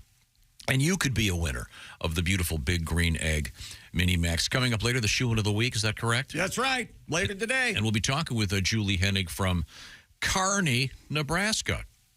Are you trying to do the carnival thing? I was hoping you'd do the Jackie Gleason reference. The June Taylor dancers. We're not doing that Art Kearney.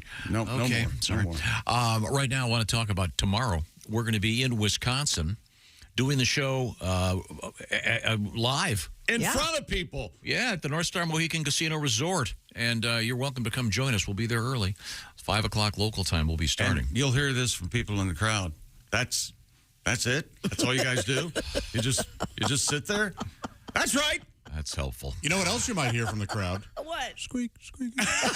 You know what that is? I know what that is. Especially when Tom's talking. Squeak, squeaky, squeaky. No, that People might have Gardner's Wisconsin cheese and sausage squeaky curds. Oh! That's right. They come in white cheddar and garlic dill flavor. Squeak, squeaky. And they're the freshest. My goodness. That's what Gardner's is all about. Artisan meats, quality cheese, and the freshest curds you've ever tasted. And listen to this. They're made fresh in the morning. Squeak, squeak, squeak. Yes, and most often delivered to your doorstep in about 48 hours nationwide. Here they are being delivered. Squeak, squeak. That's just the dolly has an unoiled wheel.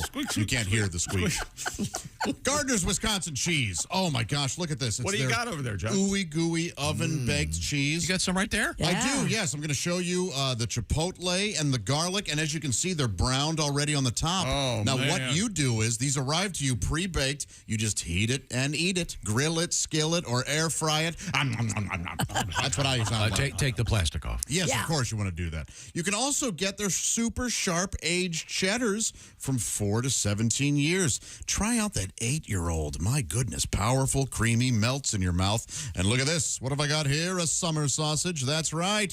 And some meat sticks. Holy cow, both go great with the cheese. And these meat sticks, are you telling me that's not a perfect stir for a Bloody Mary? Oh, yeah. Come on with that. Yep. Oh, I can see it's actually Somebody's been into the meat sticks. I'll be demonstrating the Bloody Marys in about 12 hours. All right. Check out for yourself all the flavors at GardnersWisconsinCheese.com. Try them out. You'll see the difference. And hey, then you'll know what to get those hard-to-buy-for people in your life this holiday season. GardnersWisconsinCheese.com. Remember, cheese is always a good idea. And right now, receive free cold pack shipping and free cheese curds. Here's some in my hands. I'm so lucky. When you spend $59 or more. GardnersWisconsinCheese.com. GARDNERS. That's Gardner's Wisconsin Cheese. Perfect gift. Send it to someone. They're going to love you forever. Gardner's Wisconsin Cheese. Tell them the Bob and Tom Show sent you. And, of course, it's GARDNERS, GardnersWisconsinCheese.com. Coming up, cool tattoo news. And Josh's dream job coming up. Oh. I wonder what it could be. You'll find out. Sasquatch nanny? It's got to be Parn. Parn. No. Because he's Harney. Harney for Parn. Thank you. I'm not sure what the job is, but I got a job. Sure it involves pizza, porn. I like pizza, Parn. No. It's a pizza porn party. I have no idea what it is, so you can surprise me as well. This is the Bob and Tom Show. Hi, This is Andy Kindler, and this is a different register in my voice. And you're listening to Bob and Tom Radio. So.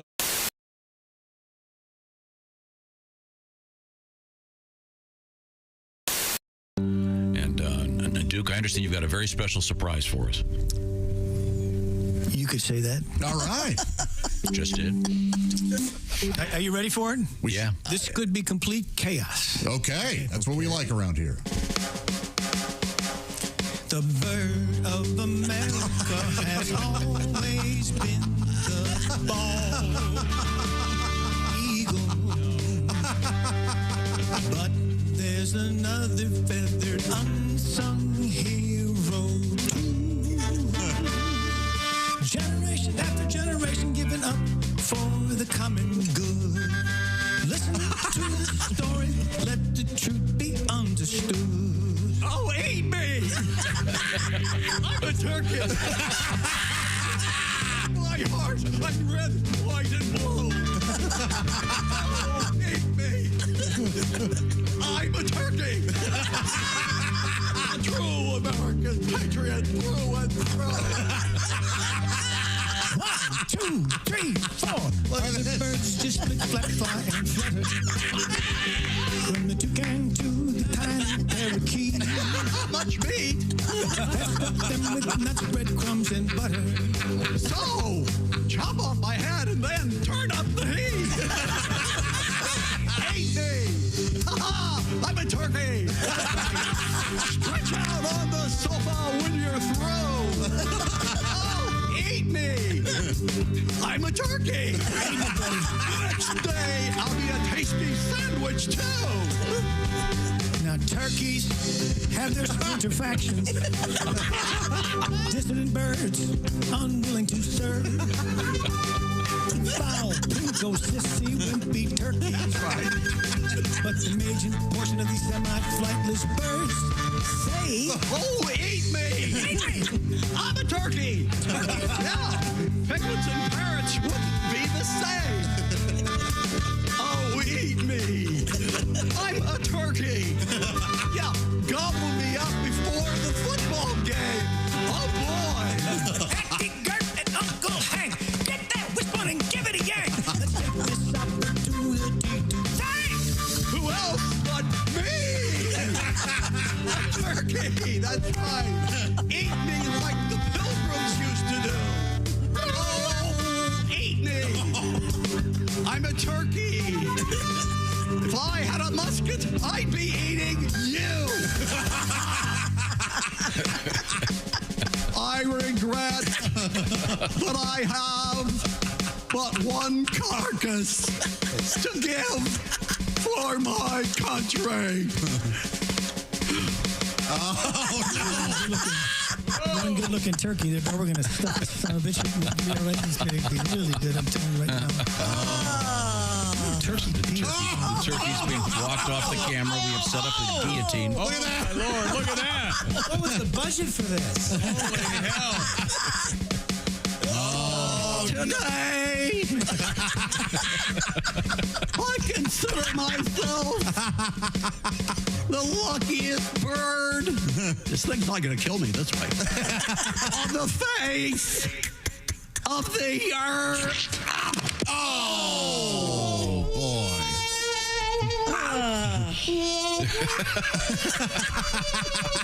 Oh, just kidding. Happy Thanksgiving from the Bob and Tom Show. Thank you very much. Thank you. Bravo. Wow. How'd you like your surprise, everybody?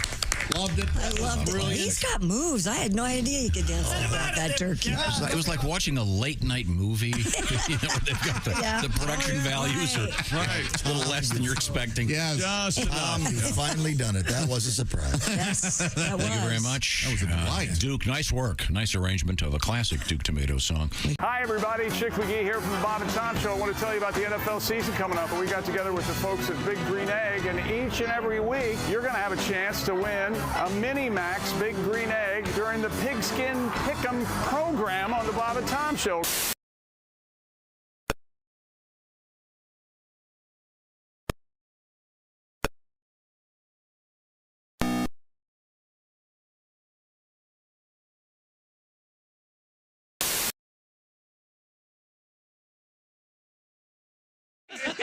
I'm awake and irritable. I got one of those cordless phones. Yeah. And those are cool. You walk around the house, be outside. You can be in the bathroom now and be on the phone. This is great.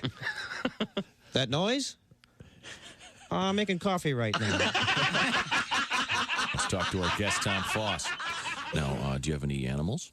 I got 2 horses, about 15 chickens, dogs, cats. So you are in the country, yeah? Yeah, gravel road, one-way gravel road. Really? Do you eat the chickens? No, the eggs. Ah. My wife said she'd never kill one of the chickens. Really? But she doesn't have any problem scrambling up the kids. That's sweet. Bob and Tom.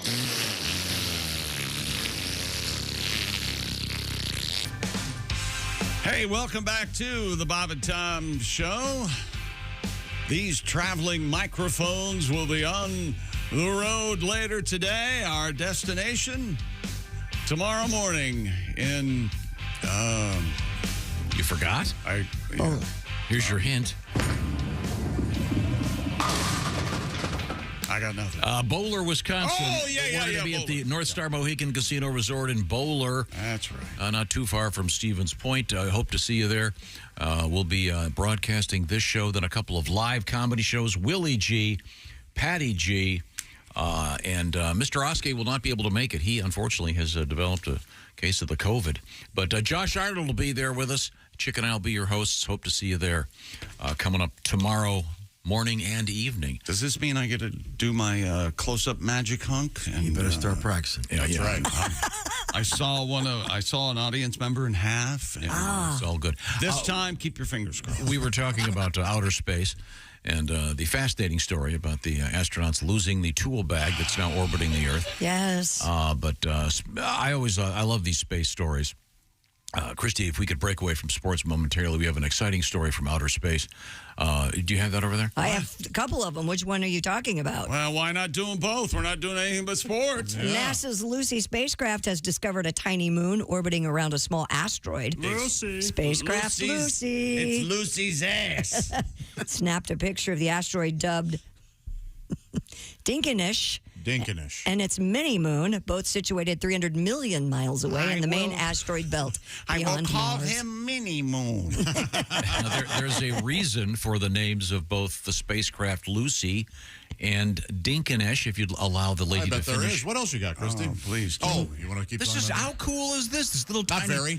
tiny moon flying around an asteroid. Data and images beamed back to Earth. The spacecraft confirmed that Dinkinish is barely a half mile across, while its closely circling moon is merely 1/10 of a mile in size. This is 300 million miles away, and we have the technology to view this thing. Dinkinish, by the way, means you are marvelous. It does? Yes. Sure it does. And the Numeric language of Ethiopia. I believe it's actually you rook marvelous.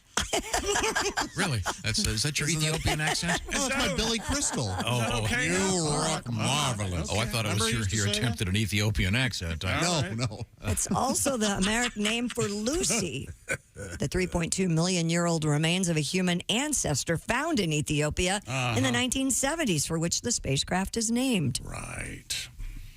Isn't that fun? No? You don't think it's cool? Dinkinish? Tiny little moon circling an asteroid? You guys remember, you know the story my mother called my dinkus. You remember that? Oh. Sorry. It was your dinkus. Referring to your car. The male heard that. That's exactly right. The dinkus. What is the origin of that? Is it? I don't know. In the crotch area. Maybe very helpful, Pat. Maybe she could see the future and something about Mayor Dinkins. I don't know. Who's to say? Who's to say? I mean, to me, this is just amazing. It is amazing. These scientists and engineers that can do this. I see no appreciation as you grab your cell phone, all part of this technology. This is a fun thing in outer space. No? Okay, fine. Well, look, you know I'm against this technology studying all that. All we're going to do is let aliens know that we're here and they are going to attack. Here. So, what are they going to come after? Our water, our oxygen, the chaos, the bad air, perhaps blood. Human blood fuels their ships. We're screwed. This is like this. I mean, think about this. Us for food. This is like a dingleberry on a... That's disgusting. On an asteroid. Oh, God. You're like a dingleberry on an That reminds me, though, we were following the space program a few years ago, and, you're skeptical, Josh, about what's out there. Sure. Listen to this. The Space Shuttle astronauts are halfway through their 7-day research mission. Endeavour is expected to become an orbiting maternity ward today when frog eggs that were fertilized earlier in the mission start to hatch. Now we are scheduled to hook up with Commander Thompson. We should hook up right now, I believe. Hello, Houston. They're speaking with Bob and Tom. Hello, Endeavor. Hello, Spaceship Earth. This is Captain Thompson.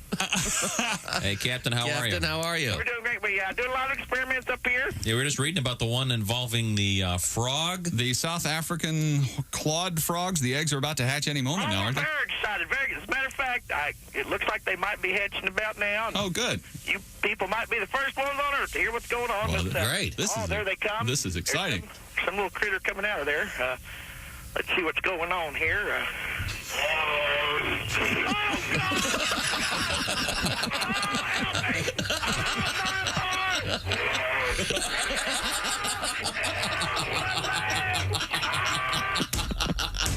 So you can see why it's important to be quiet. It's important for space exploration, as you can see. Space frogs. Who'd you say be quiet to? No one was making any noise. It was me talking. Oh. And this is other cool story we had about Saturn's rings. Yeah, that was spectacular. He out of nowhere this morning, we were just sitting there talking, and then it got to be a quiet time, and he goes, Saturn's rings are 300 feet thick. Just out of nowhere. Well, think about that. You're the weirdest person I know. But the angle of Saturn, from our perspective on Earth, is going to be changing. So in March, you won't be able to see the rings. I can't see them anyway. Yeah, you can. I mean, if you once again, what do you mean? It's right up there by the tool bag. I'll make it relatable, Josh. Oh, Think of Saturn's rings as a nice extra large pizza around a basketball. Oh, you missed it. An onion. Oh, yeah, you lost ring. me at basketball. Yeah. Could have got onion ring in there. Yeah, you should have said bloomin' onion. This is exciting. We have another space story coming up. Yes, Space we do. is fascinating. And we have, do you think you could survive the apocalypse? I know I will. All right. Well, you're in good company. Yes, we have a survey. A lot of very cocky morons out there. That's me. Hey, folks. Very little air, no water, no food. You're going to handle that for us? Hello, very cocky moron. Can I help you? Okay. Oh, look what it is. Stupid world record. A woman from Nigeria has created the world's longest handmade wig. Oh, yeah? Helen Williams broke the Guinness World Record with a wig measuring 1,152 feet and a half inches long. I wonder if they were expensive materials. Does it say how much she had to pay? She spent 11 days. A toupee joke. She spent 11 days and over $2,400 crafting the giant so it wig. doesn't say how much she had to pay. Using 1,000 bundles of hair, 12 cans of hairspray, 35 tubes of hair glue, and 6,250 hair clips. Wow. Man. The wig is attached to a bicycle helmet so you can wear it. Sounds lovely. That'll get stuck. I gotta Talk see about this. Isadora Duncan. There's a photograph of her, and the hair literally goes around a running track. That's insanity. It's too long. I mean, it looks ridiculous. Well, sure. What's the point? I mean, you can't go anywhere. No. No? I mean, this is longer than a football field of hair. Yep. Oh, God. Yeah, you're Feel right. bad for her plumber. And you don't need a Swiffer anymore. Yes. Is that the picture you have? Yeah. And then did you have the one where it goes all, they show it going around the track? It's a nightmare. Oh, look at that chick. Ew. Yikes. And I mean, Rapunzel saw that and said, that's a little This much. is ridiculous. what about if this lady with the long hair would grow her nails really long? That'd be even worse. Her pubes hit the ground, funny enough. They do they? Yeah. So all of her hair is that long. And we have a follow-up story from a world record. Okay. World record. Follow-up. What do you think? I like that. A teenager has broken 2 of his own Jenga block world records. That's right. 15-year-old Alden Maxwell recently broke the Guinness World Record for the most Jenga blocks stacked on one vertical Jenga block with a total of 1,840 blocks, surpassing his previous record of 1,400. He also tackled the record for the most Jenga giant blocks stacked on one vertical Jenga giant block, beating the previous record of 500 with 900 blocks. Holy cow. According to Guinness, the teen story has even inspired a festive Hallmark movie, A World Record Christmas, which debuts today. All right. Did you say you saw the preview for this? I did, yeah. Looks very sweet. Is it called Hallmark Mystery Movie, or what is Hallmark Movies and Mysteries, HMM. But they didn't call it Jenga bells, as I said. Yeah, you were very upset That's about very that. good. I wish they had. It is a holiday movie, though, right? Yeah. Oh, what fun it is to stack a Jenga. The blocks until they fall. Hey, Jenga blocks, Jenga blocks, Jenga. This is kind of fun. You love the Hallmark movies, right? I do, yeah. I've had this, the TV on with them playing away. I know they're not great cinema, but they're very. I just like the tone and the feel. And Well, the Josh, happiness this and could the be your things. dream job. A subscription box company called Bloomsy Box is seeking a special Christmas movie maven to get paid $2,000 to watch and rank 12 Hallmark holiday movies. I watch more than 12 in a week. I know. Bloomsy Box said the chosen candidate will also receive an ample supply of Ghirardelli hot chocolate, or hot cocoa rather, and 2 pairs of fuzzy socks to guarantee a cozy watching experience. Okay. Josh, fuzzy socks. Oh, is that a hard G, the Ghirardelli? Ghirardelli? Yeah. Have you been saying Ghirardelli? Is it Ghirardelli? No, I've always said gear. I've always said Ghirardelli. What's up, white trash? Come on, Tom. Well, GH, I mean, the GH in tough sounds like an F. Well, that's at the end of the word. Not Ghirardelli. Ghirardelli? I mean, Ghost. Yeah, Ghirardelli's an F1 driver, right? Ghost What is a if hard the G's silent? That happens all the time. Ghirardelli. Okay. How about that? Okay, well, very nice. This is a fun thing. Yeah. Now, are you going to watch the Jenga bells? Yeah, I will. Yeah. I like them. I like that stuff. We talked about maybe writing one of those. You wrote one, and then it came out. I had the outline. I had the treatment written. Yes. Yeah. And then I saw the commercial for it. What was the nature of it? It was a woman who hates the Hallmark Christmas movies, Right. and then all of a sudden she wakes up one day and she's in one. Love it. And they made it. Yeah.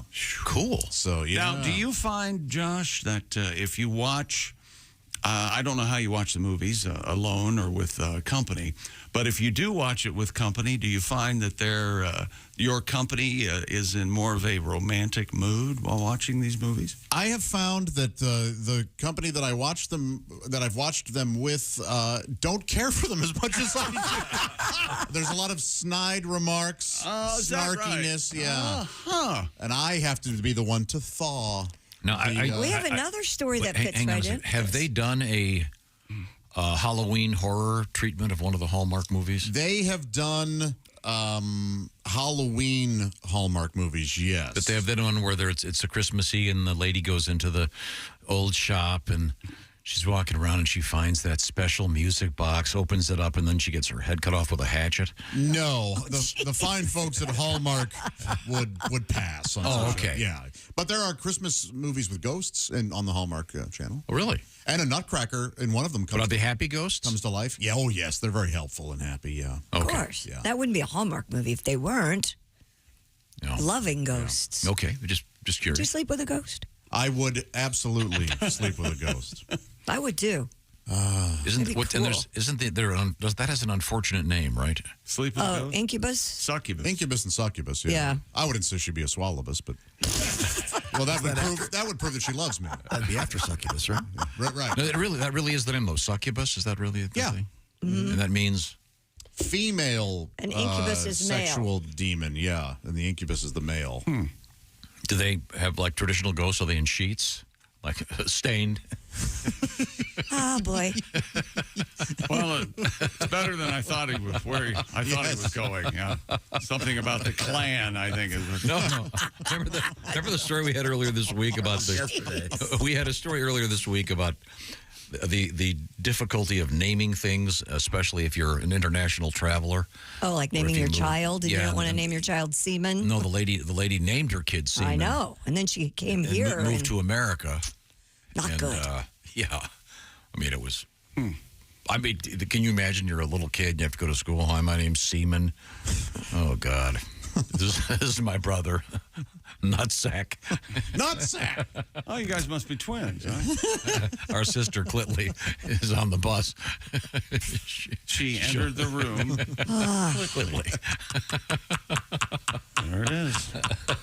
I don't want my dad so upset. Have you met Jizzy? Okay. We're not on the air anymore. No, we're not. No, we've been off for about a minute. Yeah, we left 2 minutes ago. We have, what do we have coming up, Christy Lee? Coming up, we have Will You Survive the Apocalypse? Absolutely. All right. I'm a cockroach. Bold statement. The most desirable partner? It's me. Actually, you do kind of fit this mold. You got a lot going on over there. Oh, yeah. We have a poop transplant gone wrong and firefighters who rescued a dog in a cave, which that happens, but this one had a bear in it. Oh! And coming up, we're going to talk with Julie Hennig. She's from Kearney, Nebraska. She's our winner, Week 10. She's our winner of the Big Green Egg Mini Max in our NFL Pigskin Pickem competition. And by the way, I want you to get your entries in. Do this right now. Go to bobandtom.com/contest and just pick the winners in this weekend's NFL games starting tonight. This is officially Week 11, and all you got to do is pick the winners. Don't worry about the point spread. We're going to test Julie's knowledge when she challenges Chick McGee during the famous Shoe-In of the Week. Check it out, bobandtom.com/contest. This is the Bob and Tom Show. Thanks for listening to the Bob and Tom Show this morning. Even though we're not too much to look at, you can also watch the show on our YouTube channel.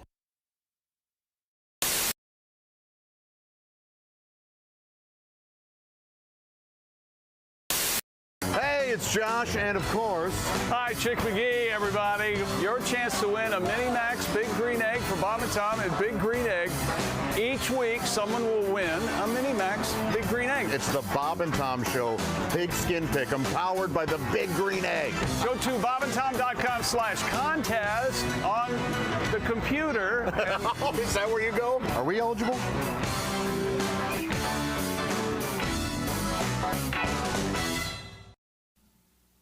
Screen Door Productions presents A Day at Fergler's Hardware.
team as Gretchen Kleinendorfer. Thank you very much for this. Thank you for this medal. This has been another Bob and Tom Olympic moment in history. Sound like Paul Hammett then. Bob and Tom, well-meaning, but Yeah, they're all messed up. more than slightly confused. My name is J. Chris Newberg, and these are my thoughts and observations. Do you think if the Pope sneezes and someone walks up to him and they're like, bless you, you think he's like, haha, I'm good, actually? Do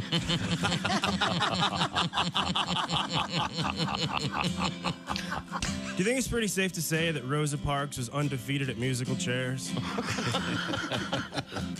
I was dating this girl and she got all mad at me because I did exactly what she told me to do. I don't know if you guys have ever been in a situation where you do exactly what your lady tells you to do, exactly what she tells you to do, and yet you're a big jerk. Like, for example, she told me she wanted me to treat her like a princess. So I'm like, okay, no problem, I get you, right? So I called a bunch of my friends up, and they came over, and they piled in the back of my car, and we got some cameras, and we chased her around until she crashed into a tunnel. Jim, we mentioned that you are a tall man. Yes. 6'6", huh? 6'6". Are you a single guy or married guy? I just got married. Oh, congratulations. Yes. How's that going? First timer? Yeah, first timer. Wow. Yeah. How about that? I'm learning, very slowly. I'm learning, when women get married, they take the guy's name, and I'm learning that us guys are also my married name is somebody. Somebody's got to take the trash out. At first, I was like, is he talking to somebody else? Is there somebody else here? Somebody. Shouldn't we be on a first name basis by now? Well, someone's going to have to go to the hardware store, and somebody's going to have to put this table together. Good morning, sunshine. Bob and Tom. Hey, welcome back to the Bob and Tom Show. Maybe more coming up from OJ Simpson. You don't know. I sure hope so. He just might sneak up and start talking. You don't know, Tom. You know something? I think we should play a snippet of the OJ Christmas album. I love those. Oh. Love those. That was pretty But good. it's not Thanksgiving yet. I love those, and I love the Kevorkian Christmas Yeah. album. We're not allowed to play that one anymore. We'll play it and like it. We'll play it and you keep your mouth shut. Since OJ is in the news, maybe we may want to break our rule. Ace, this is for you. Ready? Okay. Coming up, of course, the Ace Cosby joke of the day. This comes to us from Kevin. He's kind enough to send us this from Illinois. He said, by the way, Tom, read this. My mom was born in Petoskey, Michigan. Oh, how nice. I'm a big fan. He goes, I enjoy Ace Cosby's stance regarding the Travis Kelce, Taylor Swift romance. Your contention, Ace, is? They're not dating. Aha. Kevin has wisely expanded on that. Okay. He wants to know, how far is Ace willing to go to die on this hill, if you will, as they say. They're not dating, followed by they're not engaged, followed by they're not getting married, followed by they're not having a baby, followed by they are getting a divorce. Yeah. And then Ace will go, told you. Okay. That's exactly right. Thank you very much. Told you, they're not dating. There it goes. Okay, good. And Juice in the news again. Why? Well, because he weighs in on the Buffalo Bills situation. They recently fired their offensive coordinator like day before yesterday, Ken Dorsey. They showed him the door because they have conducted exhaustive investigation into why the Bills are 5-5, and they found out it was the offensive coordinator. So they let him go. And here's OJ talking about that situation. Hey, X-World, it's me, yours. I'm watching the sports shows this morning, and one thing kind of got on my nerve. By the way, OJ, we ask that you don't stab anyone while you're here. All right, thank you. One of the shows, they're going on about the Buffalo Bills and the firing of Ken Dorsey. Well, first of all, let me make this clear. The Buffalo... What... Is he going to keep talking, Tom? Is that okay? I think so. He's going to make something clear, but that's the first thing he's going to do. All right. was maybe one of the top 3, maybe 4 teams in football until Milano got hurt and Ladarius, I think it's Ladarius White, the cornerback, got hurt. When those guys got hurt, they get stabbed? The Buffalo Bills may have become maybe a wild card team. OJ, answer the question. Did you stab those players that were injured? At that point. As far as he said point. Some guys say he's a scapegoat. Offensively, he's the problem. Nobody watched more Buffalo Bills football than I've watched. It started last year when they were on the half-yard line and 1 yard line, and he's got a 240-pound, 6'4", 6'5" quarterback lining 5 yards off the ball, handing the ball off 4 yards in the backfield. Let me ask you something, OJ. Are you mad enough right now to kill somebody? With the running back getting hurt. Getting hit rather, 3 yards in the backfield. Obviously dodging my question. Yeah, he is. 2 or 3 plays down there. They don't score. Who's interviewing him? What is this? No one. He's talking. He's on his X. He's on X. He's on his X, yeah. On his Twitter. God, can't anybody shut up anymore? I'm on X. Does everyone have to weigh in on everything? It's yours truly. Put this guy on the center. Put the threat of a quarterback sneak there. And if you want the running back to run and ball. And you know about sneaking, wouldn't you, OJ? He's got to run and start. He could pull a Walter Payton, Marcus Allen, even I. Jump over the defense. I bet you can't jump over a defense right now. Or maybe you can and jump over fences in backyards. If I remember correctly, he had a pretty strong defense. Give him a half of a chance. Don't be handing him the ball like it's a draw play 4 yards into the backfield. Who would watch this whole thing? I don't know. I don't know. I have no idea. So Man. There's OJ weighing in. Yours truly. I wonder how many followers he has.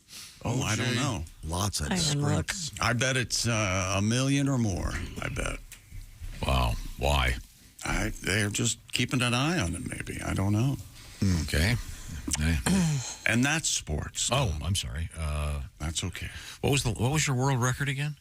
The world record, which one? The wig or the Jenga? Oh, that's right. Yeah, the world's longest wig. Yeah, okay. that's worth looking up. OJ has 874,300 followers on Twitter. Pretty close to 1 mil. This came up. The first thing that came up for it was it's from June 3rd, 2021. It's a video, and it says, "I lost a great one. F. Lee Bailey, you will be missed." He did like a video. I wonder what that sounds like. I'm sure it's just nonsense. And what did F. Lee Bailey ever do to Jews to say F. Lee Bailey? Yes. Why is he treating him that way? Juice, my there man. He is. He's sitting by the pool talking to his fans. All right, well, Tom, I was shocked to hear off the air that no matter what he's done, he's still your favorite all-time football player. Yeah, that's Jim Brown. Different. Same number. Yeah. No, you were talking about the lady that had the giant wig. Yes, I was. It's longer than a football field. You made me. Yes. Well, I wanted to play a little bit of music for you. Oh, okay. Want to hear this? I think you'll like it.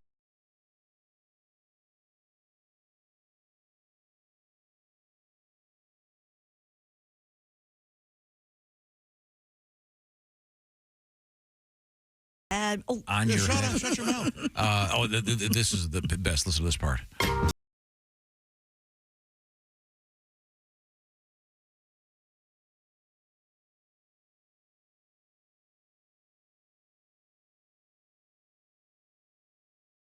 Stuff. I like that song. I like the phrase wig hat. Yeah. Isn't that cool? You're wearing your wig hat? That's what she's got.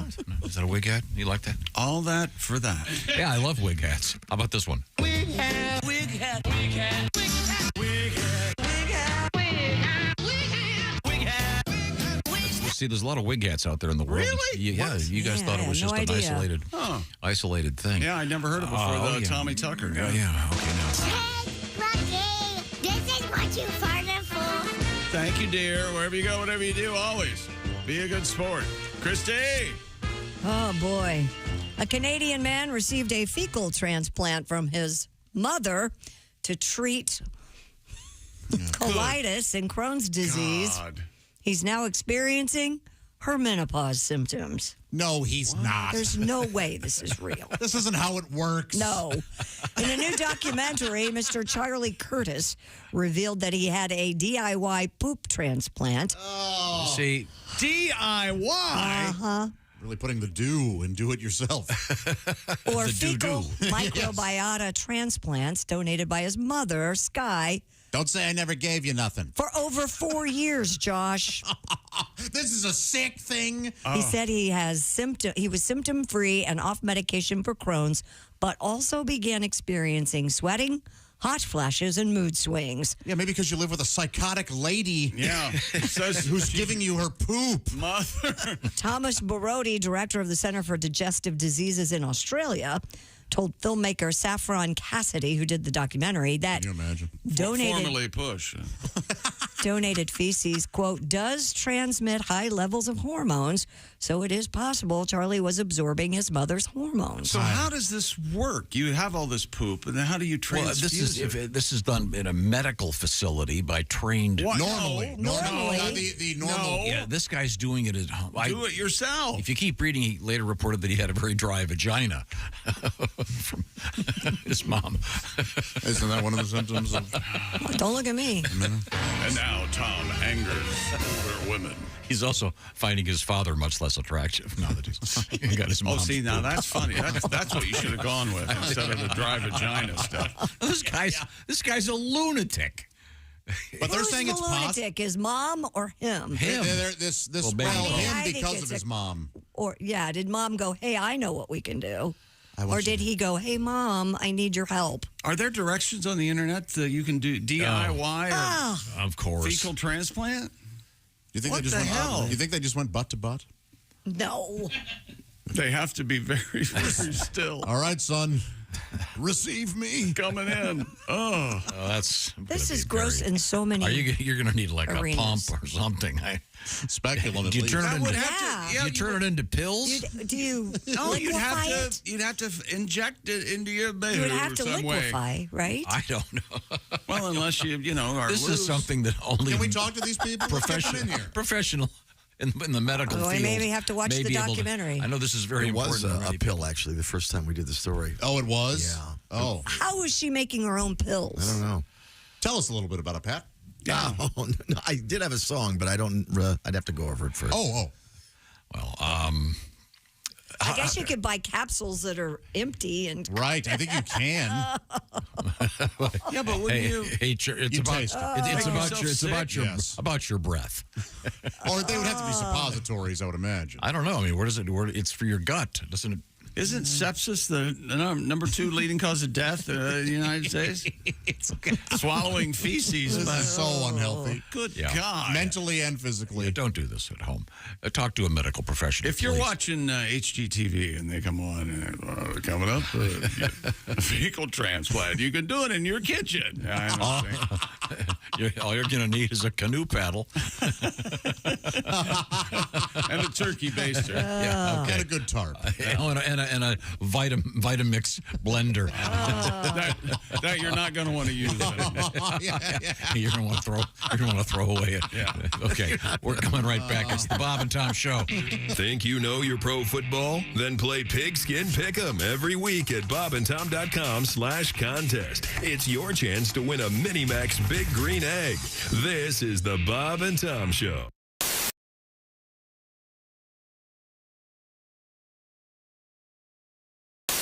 Hey, Josh Arnold here from the Bob and Tom Show. Do you know where squeaky, fresh cheese curds come from? Well, yeah, it comes from a cow's teeth. Everybody knows that. No, they come from Gardner's Wisconsin cheese. Well, yeah, but before that, it was in a cow's teeth. God, is that you bleeping me? This is why Gardner's Wisconsin cheese is different. Their cheese curds are made fresh in the morning and delivered to your doorstep in about 48 hours nationwide. The freshest curds outside the walls of the creamery, I say. Wow. We've got fresh curds, but we couldn't get them to you for about a month by buggy. You gotta try their oven-baked cheese. It arrives at your doorstep pre-baked. You just heat it and eat it. Grill it, skill it, air fry it. Oh, we're not allowed to have air fryers. We'd burn in hell for that. But you cook the cheese, I guess, but... And their aged super sharp cheddars are amazing. From 4 to 17 years. My favorite is the 8-year-old super sharp cheddar. It's powerful but still creamy and melts in your mouth. Just delicious. Sounds like that Gardner farmer is pretty smart on cheese. Right now, receive free cold pack shipping and free cheese curds when you spend $59 or more at GardnersWisconsinCheese.com. I don't have an internet. Their pre-selected package deals make great gifts for coworkers, friends, or anyone hard to shop for. Remember, cheese is always a good idea. Can't argue with that. That's GardnersWisconsinCheese.com.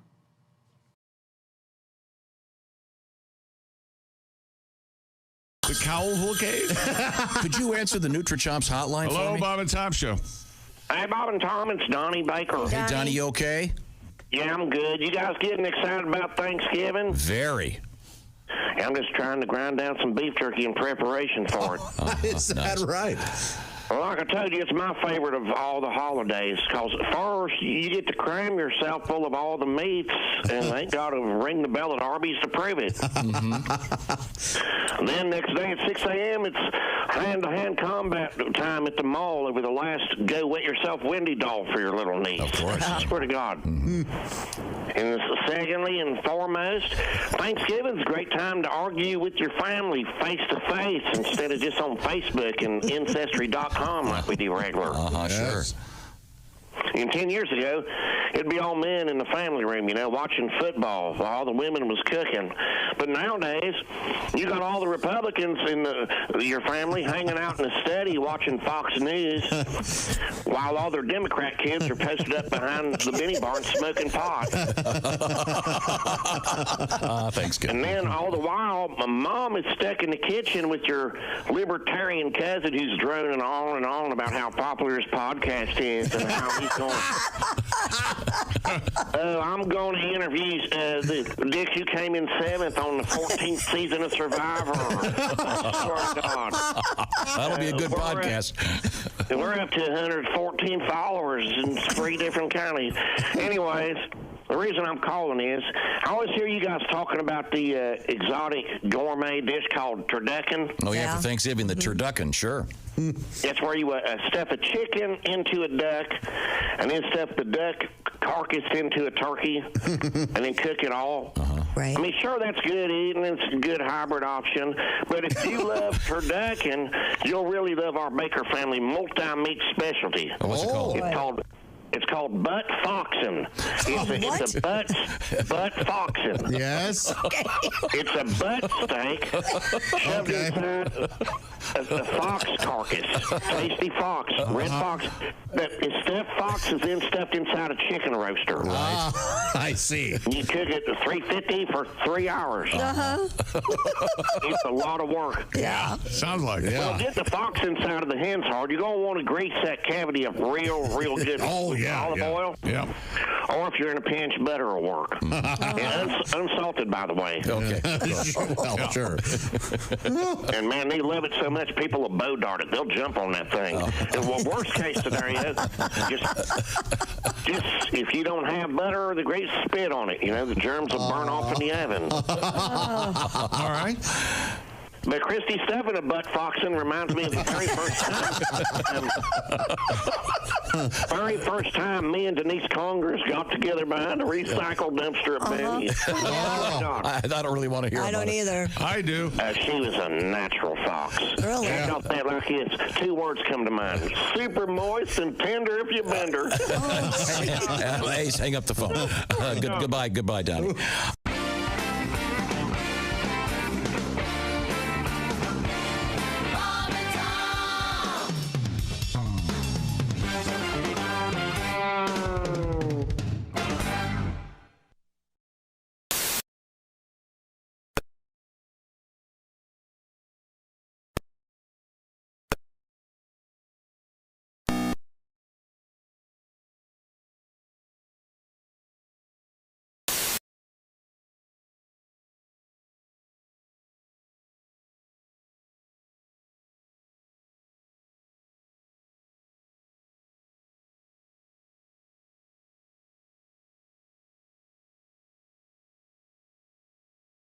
You don't say we didn't warn you. There's laughter ahead. This is Bob and Tom Radio. Tony Edwards is here with us. I got this one T-shirt. It says, it's a black thing you wouldn't understand. I feel kind of bad when I wear it because it leaves a lot of people left out. See, I think everyone should have their own T-shirt so everyone can feel the same kind of pride. Like maybe, it's a Japanese thing you wouldn't understand because you're lazy and stupid. It's like, it's an Amish thing. I made this shirt. It's a Republican thing. Give me $1 and I'll explain it to you. Oh, wait. Equal time. It's a democratic thing. Give me $1.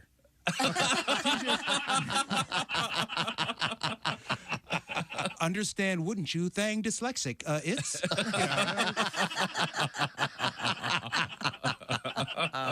Everyone, it's a blonde thing. I don't understand. Hello, this is comedian John Evans, the High Plains Thrifter. Welcome back to the Bob and Tom Show. At the news desk, it's Christy Lee. Hi. There's Pat Godwin in the performance room. Hey, Chick. There's Josh Arnold at the I Hate Steven Singer sidekick chair. Hey, Chick. There's Ace Cosby. Howdy. I'm Chick McGee, and here he is. It's Tom Griswold. Well, thank you very much. You're welcome. Tomorrow, we will be doing this show from the North Star Mohican Casino Resort, Bowler, Wisconsin. Willie G will be joining us. I'll be up $600 tomorrow morning. Already? By then? This time. Okay, Oh, yeah. That's good. Live broadcast begins at 5 a.m. local time. You're welcome to come join us. And we're doing 2 shows that night. Sold out the first one already. It's going to feature Pat Godwin and Willie G. And Josh and Chick and I will be your hosts. Mm-hmm. Mr. Jeff Oskey, scheduled to perform, cannot make it. We should do our the COVID ventriloquist bit, where I sit on your knee. And you put your hand up. You put your hand up my ass and make me talk, like just the regular Monday. How about that? You up for it? Thank you very much. It's very helpful. Coming up, comedian Al Jackson will be joining us. But right now, we turn to the news desk with Christy Lee. What's going on? Earlier, we had the world record of the longest human hair wig. Well, a designer firm in Holland is knitting sweaters using human hair. We're making a sweater out of wigs and hair. Human material loop, taking discarded hair from salons, spinning it into a continuous thread. The hair from heads. Sometimes we use the pubic hair. Oh, really? Sometimes. And then we use the toenails for buttons. Oh, that sounds really awful. We got the idea from Buffalo Bill and Silence of the Lambs. That's not a good source of inspiration. Yeah, he's something else. So they're spinning the hair into a continuous thread to make yarn or fabric that is then dyed and used to make garments.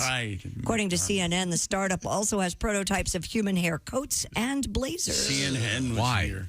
It has also tested prototypes for other clothing, including an outdoor coat stuffed with hair to provide thermal insulation. Well, we take the hair off sheep and we take the hair off goats. That's Why right. not use your own hair? And we don't have CNN here. We have CNN hen. Oh, really? There's a chicken that's at the corner of the TV. Is that right, sir? We found it keeps my Holland. I can't believe this is economically feasible. Well, think about all the hair that is collected in hair salons every day. It's a lot of hair. Clothing made out of human hair. You're worried about your sweaters pilling. Now you got to worry about them having dandruff, too. I mean, or worse, lice. Sweaters, huh? Oh, boy, sweaters. You have to shave down your sweater. We had a news story a couple years ago about some very expensive dress made of human hair. No. Yes, it wasn't that long ago, because I remember it looking like, oh, yeah, that's human hair. It was something. It was a suit or something. Oh, that's right. But they used actual hair. This is at least spun into some kind of yarn, right? Yeah. But, I mean, the yarn is obviously made of hair. So, you know who can spin a good yarn? That Swedish fella. Oh, I love to hear him. Pull up a chair, I'll tell you a story. Here's the thing. He's very good. Long time ago. Oh, here we go. I can still remember the music that they played. Made you smile? Wait a second. It made me smile. That sounds familiar. I knew that if I had the chance, I could make those people dance. I tell you familiar. that. Make them happy. And make them happy for a while. Oh. Yeah. I'll try. By the time I got around to it, Tom, December made me shiver. Shiver. Okay. Environmental authorities. Wait a second. I think it's time for a song from Patty G. Don McLean is a thieving bastard. What he is. I hate him. No, Pat's riding with me today. I know. Only somebody's coming back in a body bag on that one. You showered? Yeah. Have you showered? Yes, I've showered. Are you going to take a nap before we go? I may have to. I don't want to take it during the drive. If this isn't a married couple, do you hear them? Yeah. You know, if you don't take a nap, Pat will back me up on this. You'll be cranky. You should take a nap. You'll be crankier. Snooze. Again, so you're going to be in a good mood, or do I need to bring headphones? No, I'm in a good mood. I can get my. You can bring headphones if you'd like. I've got my Raycon earbuds. Yeah, I do too. Pat, will you be practicing your guitar in the car? I play constantly. Yeah, Tom loves that. Yeah. You know, I always felt bad because you would ask me, now, are you going to be in a good mood? But I found out it wasn't me. You ask everybody that before you want to do anything with them. I've got to put up with them for 7 hours in a car. I want to. Well, no. Let's be honest. It'll be 9 for you guys. Oh, yeah, exactly. Are you kidding? You're going to Peoria. You're gonna get lost. Oh, remind me. I think they put directions in those. I don't have those. I think they put. Yeah, there are directions in the little Yes, envelope out we there. have apps. Marked directions. Apps don't work some places because sure the you grab internet's those. not available. Okay, now Patty G, Thanksgiving is coming. Do you want to play one of your famous Thanksgiving songs for us? Thursday starts the food orgy, and then, of course, Friday we try to get our crap together. I went to Nutri-Systems. I was thinking about losing weight. I stepped on the scale, and they got a measuring tape. They said, wait a minute, mister. There's only so much we can do. I think a liposuction may be the only thing for you. Suck the fat off my fanny. Suck the cellulite. Suck the fat off my fanny. Hey. Suck the weight right off me.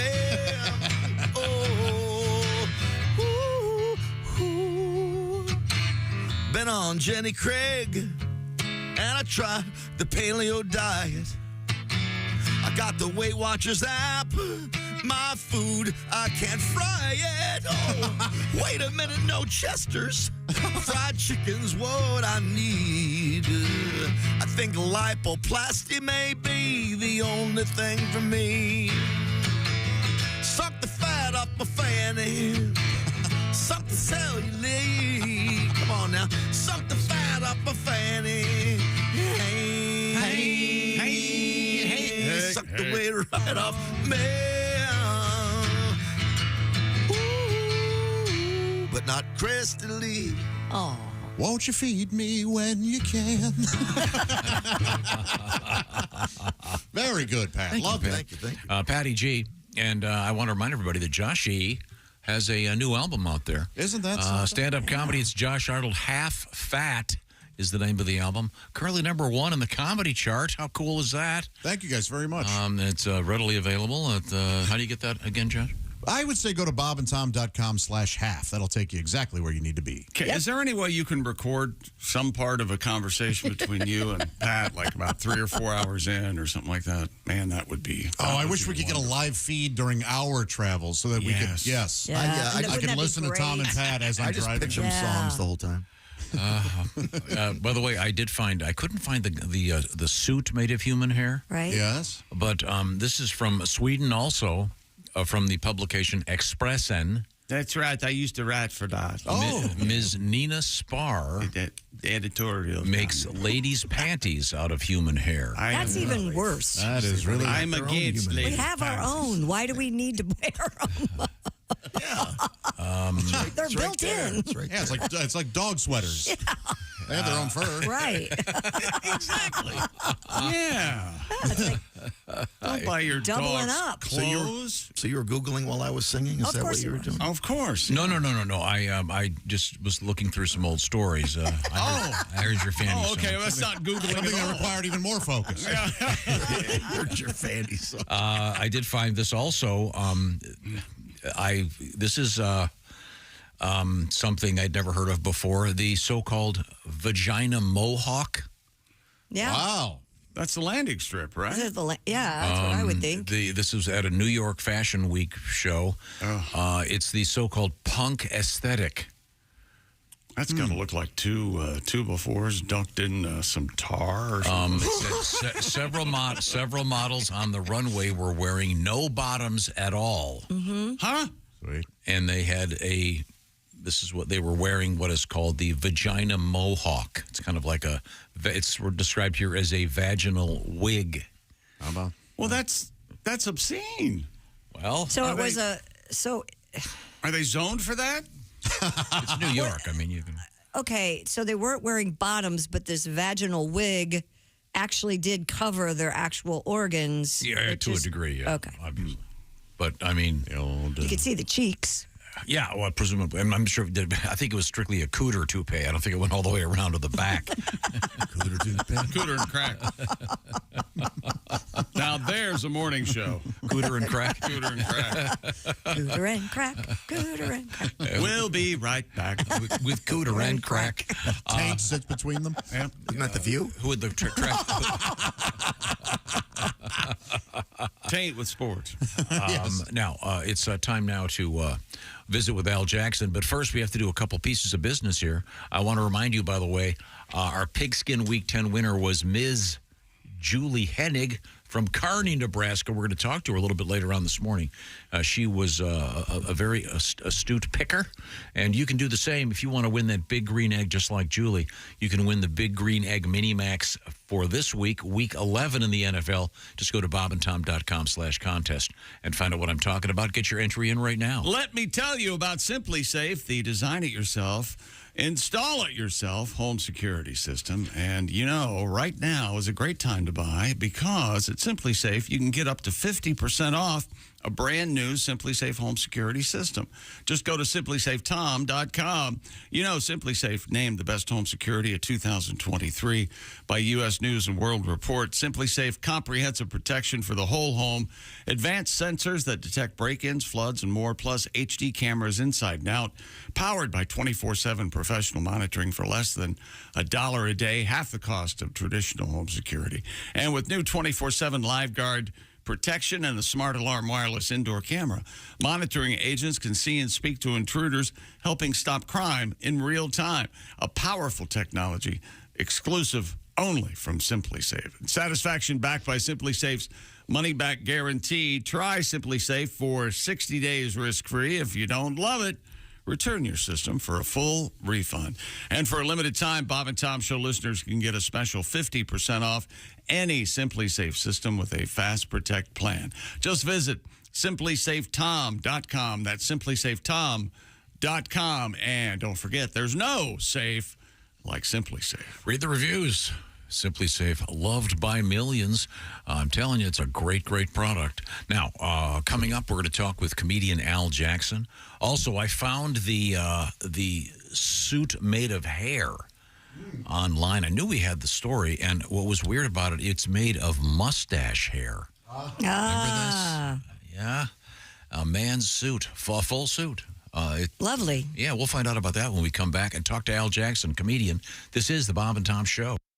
Hey, everybody, this is Todd Snyder, and you're listening to Bob and Tom Radio.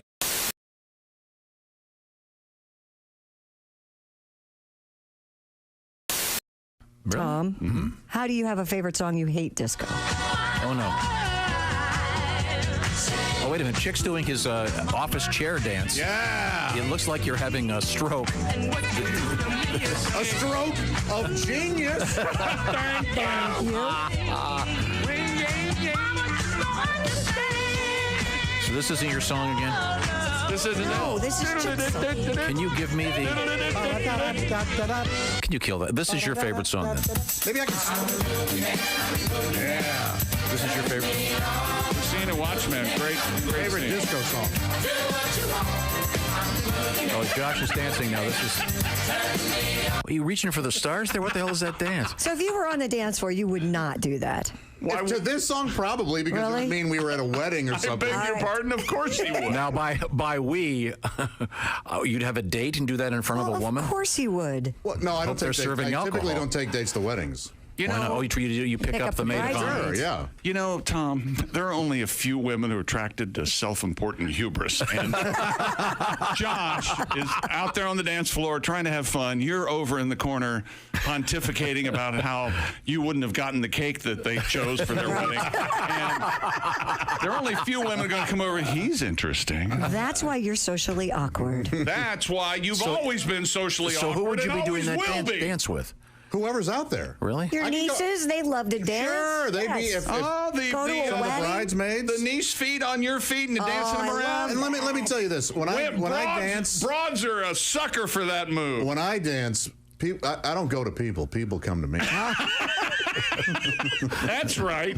So let's see it again. He's moving the shoulders. Now he's reaching for the stars with a grin on his face.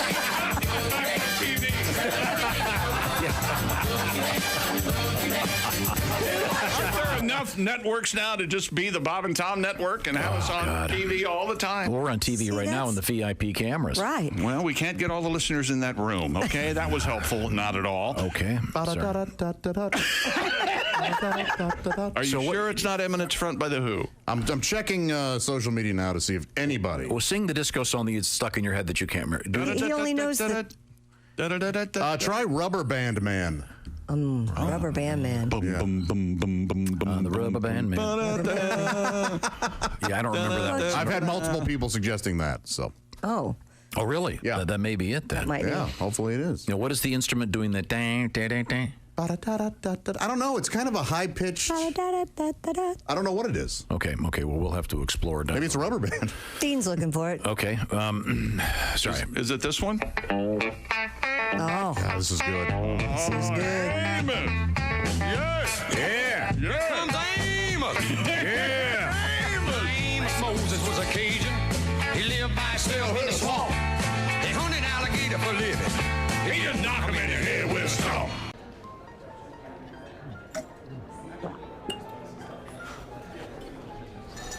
You took my breath away from the moment I first saw you. Will you marry me, Dolly? She said yes! She said yes! It's not a real person. It's not a real diamond. Real, natural, earthborn diamond. For your real love, from a real jeweler you can trust. Steven Singer Jewelers.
Part of the pregnancy where they crave all this food. Some people have mirrors over the bed. We got a sneeze guard. Sleeping on those Posturepedic Sealamil, man. Hey, you ain't lived till you're making love, and your wife says, "Go slow. I'm spilling my chili." It's strange living back in America. You know, I mean, America's like a foreign country to me in a lot of ways. Why? I don't know. Things are weird. You know, I have friends that don't eat bread anymore. Everybody's on a low-carb diet. Well. And Jesus said, take this bread and eat it. It is my body. And the disciples said, Jesus, we're all on low-carb diet. We appreciate you dying for our sins, but we're all trying to slim down a little bit. We want to look good in the painting. Morning laughter just might be the best medicine. I can hear you, oh no. You're talking out your ass again. Bob and Tom. Hey, welcome back to the Bob and Tom Show, and it's that time of the week. Woo-hoo. Here we are. Time to help Tom be hipper, as if he could get any more hip. That's amazing. Isn't Yeah. it? That's exactly. Now, we're going to switch gears and head, that's a Dookie rope. I can see it on that man right now. We're talking with comedian Al Jackson, one of the hosts of the Daily Blast Live on a television set near you. Al, how are you today, sir? I'm good. I am running on no sleep right now. I did a college gig last night in the middle of nowhere, Colorado. It was probably 3.5 hours from Denver. And it was that weird thing where it's like I knew I had to be back here at 6 a.m. to do this show. And the show was done at midnight. So I was like, well, I'll just drive back. But then, it hits you that you're 46 at about 1:15 in the morning. You're like, oh, I'm super tired. And then I looked down at my GPS because I was in the middle of nowhere, had led me an hour in the wrong direction. Oh. So, Christy Lee. Yes. Christy Lee. I am in the car just like having that come to Jesus moment. Like, what if I just stopped and just pulled over and just quit? I was just going to just not even be lost. Just sit in the middle of a cornfield until I'm arrested, rightfully so. And so I turned around and I just drove back. I got back about, 40 minutes ago from a college gig that just, I would say that the separation is complete. Anytime somebody goes, oh, Leo DiCaprio's dating a college guy, I'm like, that is, how did you do that? I have nothing to say to these kids. No, it's like it's like Josh, it's like performing. When you do shows in New York, especially coming up, there's gigs that are always available that when you're broke, you have to pay rent, you're doing, but you're going to bomb. It's like at a youth hostel and it's all, Dutch tourists that don't speak the language. So you're going to bomb. So at a college, and it's the exact same connection that you would have to people that were working on their English as you were walking on stage. Like there's no connection anymore to college kids, which is, I think, a good thing for both me and them. They should be at a point in their life where they cannot relate to a 36-year-old father of 3. And sometimes they look at you like they want to understand where you're coming from and what you're saying. But it's crazy how it's like you are speaking a different language. That's the only thing I can attribute to, but also like a language where, like there's Spanish where you can pick out some words, but then when you hear other ones where you're like, if you've ever heard somebody speak, Arabic or something, you're like, what? I don't know what any of the, that's how they look at you. It's just like. How did it go last night? Not great. Oh, okay, I'm sorry. They're impossible. They're impossible. Well, can I just say something, Al, real quick? If you want to hear something going great, both Josh Arnold and Al Jackson have albums out there right now. Josh is called Half Fat, currently #1 in the comedy chart. Al Jackson, you got that album out there with in earnest. In earnest, downloadable. Check out Al when it's working. Yes, I'm sure there were things that worked last night. It was. You know what, Tom? That was the worst thing. It wasn't bombing. It was being in a bombing simulator, where you know that like you don't care either, and neither do they, and it's no one's fault, and this can be over anytime you decide. It's probably like what pilots train on before they actually get in the 747. Mm-hmm. I knew at that moment, I was like, now granted, you do it because college gigs pay great money, but it really is so strange how stand-up comedy, you have to get beat up by life a little bit. You got to have a job that you didn't love for a couple of years, be in a couple of relationships that don't work, because I think college kids are very like, well, why would you get divorced? Just stay together. Well, why would, like that? My opening act is like, so I'm broke, and they're like, huh? Like they're like, they don't get like, you're right. The basic setup. Now, like, Al, it was sorry. Yes, Al. That is not the worst college gig of all time. No, Pat Godwin. Pat Godwin had the worst college gig of all time when he played before an audience of 0. Pat, you want to enlighten Al on this one? Yeah, Old Dominion. I showed up on a Thursday, and they promoted the wrong day. They promoted the Friday, so I show up on Thursday, and I had a Friday college gig. I was doing a college tour, and the person says, well, the contract says you have to do an hour, and I can't pay you unless you do an hour. I said, there's no one in the theater. And she made me go on stage and perform for her while she studied up in the sound booth. Oh. And I did an hour. See, I think that's better. Yeah? Yeah, that's better than actually. True. That'd be a pretty good special on Netflix. There's no audience. Hi, just chairs. They keep cutting to the chairs. The way they do it, they cut to the people laughing. I will say this really quickly, Tom, before we get to our important segment, just to back up what Mr. Godwin's saying, so people don't think that these are stories and we're telling tall tales out of school.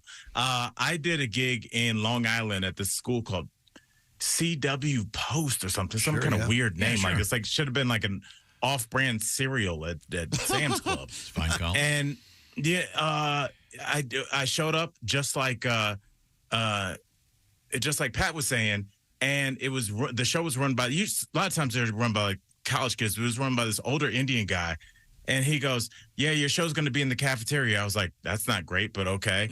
And it was like 1:30, and we get to the cafeteria, and there are just like grown women cleaning and like wiping down, the kitchen area. Like, I mean, it was closed. And he was like, "Yeah, we, the kids go back to class, but." We had some booking issues, but you need to still do your time. So me and my buddy Forrest Shaw, who's a writer for Jim Jeffries and my best friend in the world, we stood on it. He will tell this story without me prompting him. We stood on the stage and we told our jokes we went obviously really fast, blowing through our punchlines. And we see the Indian guy at the end, and he is walking up to us and he's looking at his watch like, that didn't seem like an hour. I'm like, are you holding us to time? There's no one there. But he was like looking at his watch like, hey, buddy, this protocol. I was like, are you crazy? Give me my check, sir. We're speaking with comedian Al Jackson. Al is once again one of the hosts of the Daily Blast Live, and he has that album out there called In Earnest. Al, we were talking, you're kind of a clothing guy, Al. You look really nice today. That looks like a nice kind of a deep maroonish red is it velvet? Sports jacket. Yeah, And he then would look Merlot. Is it Merlot? Yeah, there you go. And you've got a Dookie rope on. He would look nice do. without the Dookie rope. I can't. I obviously I wore this when I was at LL Cool J for Halloween, and just between me and y'all and the Bob and Tom fam, I wear it all the time. I wear it when I'm blowing leaves outside. I swear on my mother. And I wish you to explain. A Dookie rope is a golden, like a DNA strand, a helix, if you will, a cascading a necklace that's very large, the size of a Hawaiian lei, but made of gold. Right. Very, very fancy. Made famous by Run DMC, of course. And that's the only rap or hip-hop accessory I'm familiar with, so I mentioned it a lot. So this is going to become your look? Is this it? This is your look? You're like Flavor Flav? You're now the Dookie rope guy? I kind of like it. I just don't want to have to, commit to that. But I don't know. I think it could be. If I had my druthers, can a black man say druthers? I think he can. Now, brothers can say druthers, yes. Oh, really? The brothers. Now, it's time now for you to teach me a little bit about the English language that I don't know. What have we got over there? Oh, Tom, let's kick things off right now. Why don't you tell me, or properly using the sentence, the word buddy? Buddy. Now, real quick, Al, I hope I'm not outing you here, Chick, but Chick hates... We've seen the photos. When people call him buddy. Hey, buddy. How's it going, buddy? I could see that. Yeah, just totally, especially if they don't know me. They've forgotten your name. They forgot, yeah. Hey, buddy. How about Bud? Is that okay? Same. Okay. All right. Although it comes from Buddha, Buddha, buddy. Yeah. I didn't know that. That's what Richard Gere told me. Would you prefer pal, or do you want sir? Or is that only in bed? Mr. Sir, can I help you? That's what I want. How about bro? Is that okay? Bro? Bro's not bad. Really? Although I kind of like bruh. Bruh's good. Really? Hey, bruh. Is that kind of dated? Yeah, but that's all right. Okay. So I'm sorry. So the term buddy, obviously, it's not in the normal sense of a friend. Is that correct? No. Right. Well, kind of. Does anybody have a guess as to what buddy is or what it could be? This is a term used in the early 90s. I was going to guess that sometimes there's an F in front of it. Oh, yeah. Check out the big brain on Josh. Oh, an F buddy. I know what an F buddy. F buddy, yeah. Yes. Yes, but it's, and that is 100% correct. It's when I've heard it used really only in songs, it's like more of a general term for just sex. But I think buddy, it inherently implies that like you're friends, but that's not your girlfriend. So that is a 100% correct answer. So Tom, now that Josh has laid the path, go ahead and walk it. Why don't you give us a sense? It would be, yes, I've been seeing this woman, but she's strictly, this is strictly a buddy relationship. There's no emotional component to it. It's strictly. Oh my Lord! I've already gone. Yeah, you're no longer his buddy, are you? I'm sorry, but the money's on the table, Chocolate. You heard that, right, Al? Okay. Well, that's a line from the line from Birdcage. Sorry. Hey, sure it is, Tom. Look, we all have our proclivities. That's hey, right. Look, Oh, nice. Nothing wrong with that. Al, again, I'm speaking for Chick here. I don't mean to, but Chick refers to buddies occasionally as a convenience. Or don't say the next one. I know what you're going to say. Don't say it. A receptacle?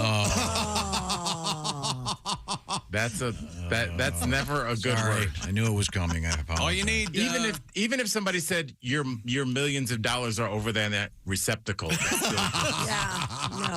All you need is some Miller Lite, some grapes, and room service. And next thing you know, you look up, there's a receptacle. We have time, Al Jackson. We have time for one more. Breakfast is served at the Howard Johnson. That's right. Word of the day. One more time. What do you got? Oh, Tom. All right, let's do a phrase. Tom, why don't you tell me what the phrase "you ain't got the lie to kick it" means? You ain't got the what? You ain't got to lie to kick it. You ain't. Or you don't have to lie to kick it. However, Tom, I believe you would probably say it the latter, but either one is correct. One doesn't have to lie to kick it. Please don't. Right. Probably one is not. One is the loneliest number. Of course, this is in the second person, so you, Chick, don't have to lie to kick it. Why did you single me out? Like I lie all the time. Because I'm trying to use it in a sentence. And he picked the liar in the room, Chick. You don't have to lie. Oh, good. I thought you were just saying I'm a liar. You don't have to make excuses. I understand exactly why you're in this situation and why you have disposed of the body, the aforementioned buddy. I think you're close. Did I get it right? In other words, if Chick has broken up with this woman, close. He's broken up with this woman, and I say, you don't have to tell me some kind of a story as to why you dumped her. It's fairly clear to me. That's actually way more specific. Josh, do you have a guess? I mean, Tom, you're you're circling the airport, Tom. Let's say it's essentially come as you are, or if I walk into a club and I see Bill Bellamy. Shout out, my brother. Yes, and like his entourage. And I go up and I want to, I don't have to be like, hey, I once met Bill. I worked with him one week. It's, no, you don't have to lie to kick it. Get in here, party with us. That is an absolutely fair use. That works 100%. And Josh, I've used it, and we've all had a friend that you love, but they are no doubt a pathological liar. Yes. They're harmless. They're harmless. Yeah. But that's the weird thing. Because you saying I'm gonna lie and say I hung out with Bill to get in the VIP, that at least have a reason to kind of lie, to kind of finagle in there. They're just people where you'd be like, wow, I like those new Jordans. They come in black, gray, and red. And I already got those. My buddy already. And it's like, those are the 2025s. That's just a prototype drawing. Yeah. Oh yeah, but we're gonna. My friend works in China, and they have a factory. And it's like, why are you lying? Like, we're friends, and no, you didn't. Yes. that definitely did not happen, and there's no way it happened. Like, just for a weird. It's like, dude, we're friends. You don't have to lie. Like, what are you doing? Yeah. Where does the kicking come in? To kick it, like to hang out. Oh, I see. Okay. Well, so I was completely wrong. Thank you, Josh. Very good. Well, I was in the ballpark. Josh was on fire today. Yeah. Well, thank you so much, Al. Get some sleep. Yes. The Daily Blast Live features Al Jackson. Do you have to work today on TV? Yes. Oh my. So, today's the day to drop an F-bomb. Yeah, I hope you're so tired you forget to change clothes and show up at the Daily Blast Live with the Dookie rope. They got to let me go on. Yeah. Otherwise, I'm just going to go to HR and be like, something. This is you could say a Dookie rope is the same thing as a tie. Yes, exactly. Okay, very good. In my hood. Very good. Thanks very much. It's always a pleasure, Al Jackson. Love you, Al. Thanks, Al. Yeah, I love you. I'm sure you did great last night. Now, it's quiz time once again. Okay. Christy Lee, very simple quiz. The Sleep Number bed people have perfected adjustable firmness. I'll prove it by asking you, what is your sleep number setting? Oh, I got this. 35. Meaning what? I like a soft mattress. That's all it means. Mr. I love McGee, your sleep number setting is? 100. I like a firm mattress, Tom. And yet that bed, if you were sharing a bed, both those settings would be viable and possible because either side of the bed has its own setting. As I said, sleep number, perfecting adjustable firmness. And why choose a sleep number bed? Well, let's see. The Sleep Number smart beds are going to help you get more sleep and better sleep and enough sleep so that you're doing right in your world today. It's hard. That's why you want to get a great bed. And Sleep Number beds, of course, last longer than conventional mattresses, and they're adjustable. And right now, it's Sleep Number's Black Friday sale. They're starting early. You can save a staggering 50% on the Sleep Number limited edition smart bed. For a limited time with special financing available, details are all available at the Sleep Number store. To find it, go to sleepnumber.com/BT show. That's sleepnumber.com/BT show. And get plenty of sleep, get great sleep, and find out why we all love our Sleep Number beds. We're coming back. What have you got over there, Christy Lee? Coming up, we're going to find out who makes the most desirable partner. Could you survive an apocalypse? Do you know if you can or not? And Star Wars in the news today. Yeah, and some other space news for real space news coming up. This is the Bob and Tom Show.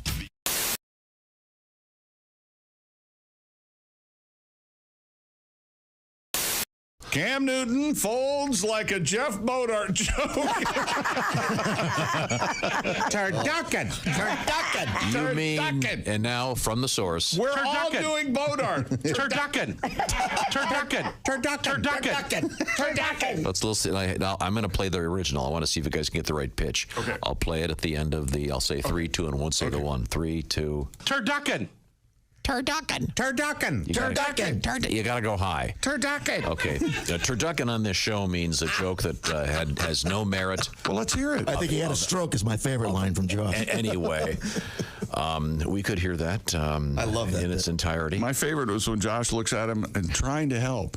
It was like being backstage for a moment. Dude, there's nothing there. Now, the setup on this is a classic joke delivered by our engineer, Ace. Ace, can you do it again? Do you remember the joke? We were talking about... The joke is in there, right? I don't think it's in this one. Oh, okay. I'm sorry. Okay. Do you know the joke, Ace? Remember? Yeah, it's a fact that people think the first French fries were fried in France. They weren't. Where were they fried? They were fried in Greece. See, get it? Yeah. See? Good play on words. Love jokes that you have to go, get it? Words have two meaning. Greece, you cook in. That's Greece, right. a country. Right. And you don't see it coming. It's a classic joke. Sure. Now try to get that joke momentum in your head as you hear what happened immediately following Ace's joke. What's a duck fried in? What's a duck fried in? No, that's Jeff Bodart talking. And by the way, he just got done booing Ace. Right. He's so excited. Yes. This is a man who makes his living selling wands. Hey! No, he's a stand-up comedian. Yeah, that's his side hustle. Oh, okay, the wands. it's a side hustle. Okay. So once again, Ace says, okay, they're fried in Greece. Okay, get it? Okay, here we go. And then here's Mr. Bodart. What's a duck fried in? What's a duck fried in? Turkey. Now, I want you to know, I did not pause that. No. That was genuine. Stunned silence. I mean, that's a full 2-3 seconds. We never have that. Yes, everyone is sort of processing. I think we're all going, okay, What? why am I not getting this? Yes. Right. At first, your brain goes, I don't get it. And then you're going, why don't I get it? What am I ignorant of? It must be some inside thing. And then we all realize none of us are getting it. And then we're laughing about that. And that's where we pick up the joke. Turducken. And then he Turducken. And then he takes ownership of it by saying it again. Yeah. Which is what I am famous for. If at first you don't succeed, say it again. Say it so many times, they'll laugh just to make you stop. Let's get back to the momentum of the lack of a joke here. And this is what happened next. That isn't even a joke. He may be having a stroke.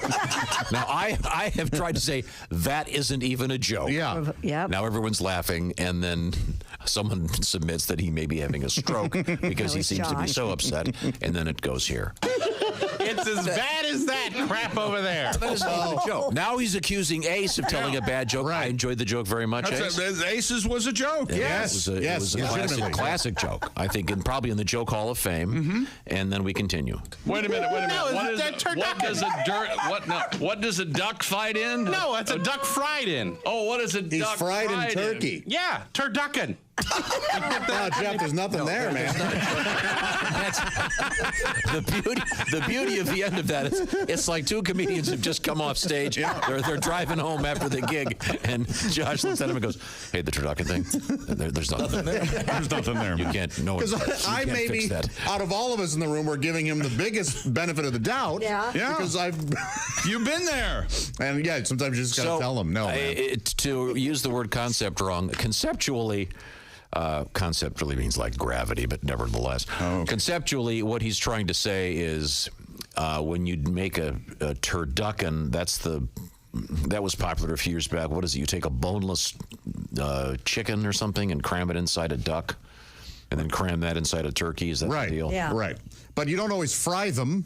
No, you don't fry them. I suppose you probably could. You don't, but you don't. And the turkey punchline relies on the grease punchline. Right. So it doesn't even stand on its own. No, not at all. Yeah.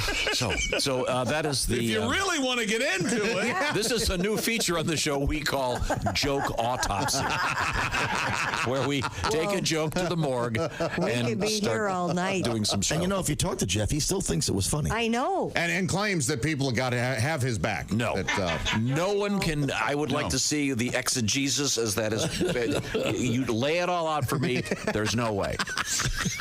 What is a duck fry? Jeff, there's nothing there, man.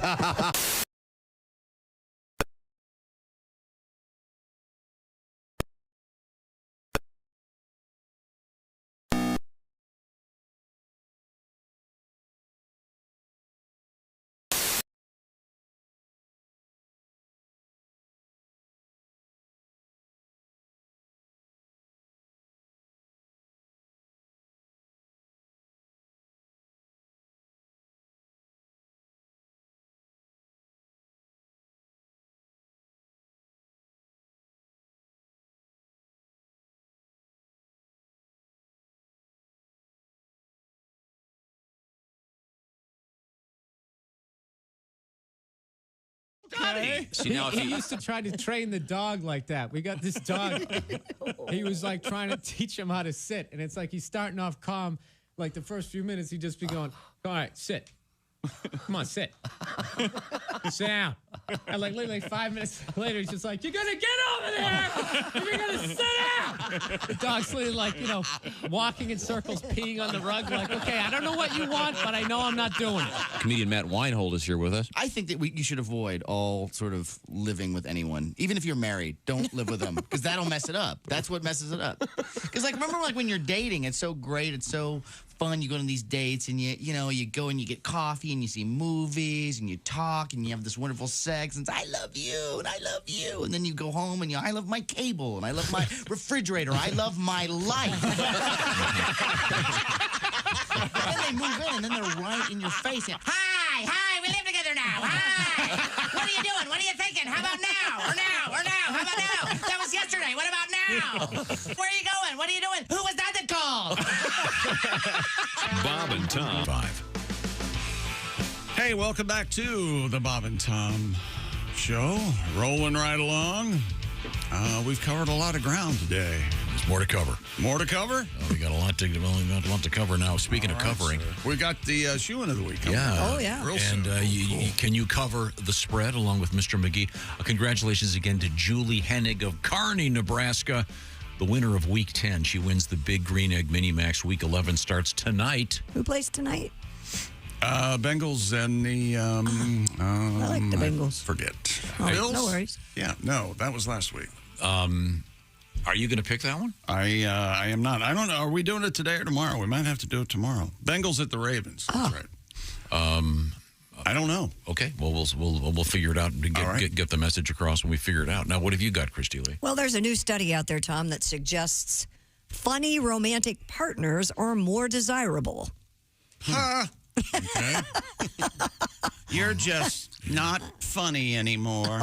Well, you're not romantic anymore. Dun, dun, dun, dun. Researchers at Arizona State University conducted a series of 6 studies to better understand the role of humor in romantic attraction.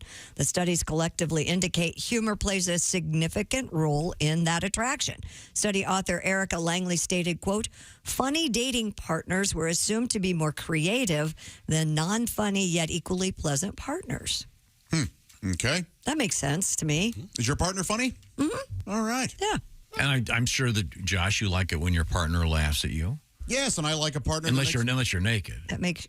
Well, I'm okay with that. Any response other than fleeing is fine with me. Yeah.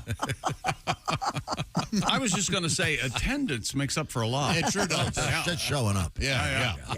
Do you like her to be funny? Yes. Yeah, I want somebody that's going to make me laugh, too. That's silly. Attendance, enthusiasm. Hey, you like me. Stuff like that. You know? Yeah. Does your partner laugh? Doing Make tricks. you make you do funny things? Oh, sure. Yeah. Okay, good. Absolutely. You know, I think it's kind of from the Mr. Obvious Institute, isn't it? Don't you? I would think Doesn't everybody so. want to be around someone? Yeah, here, leave me out of it. Got a sense of humor. This just in, by the way, the Shoe-In of the Week coming up in about half an hour, starring Chick McGee and our guest Julie Hennig, Kearney, Nebraska. I have to leave in less than half an hour. Oh, so I forgot about that's that. totally my fault. Where the hell are you going? What? I'm out of here. I've had it. I finally, you knew a day was coming.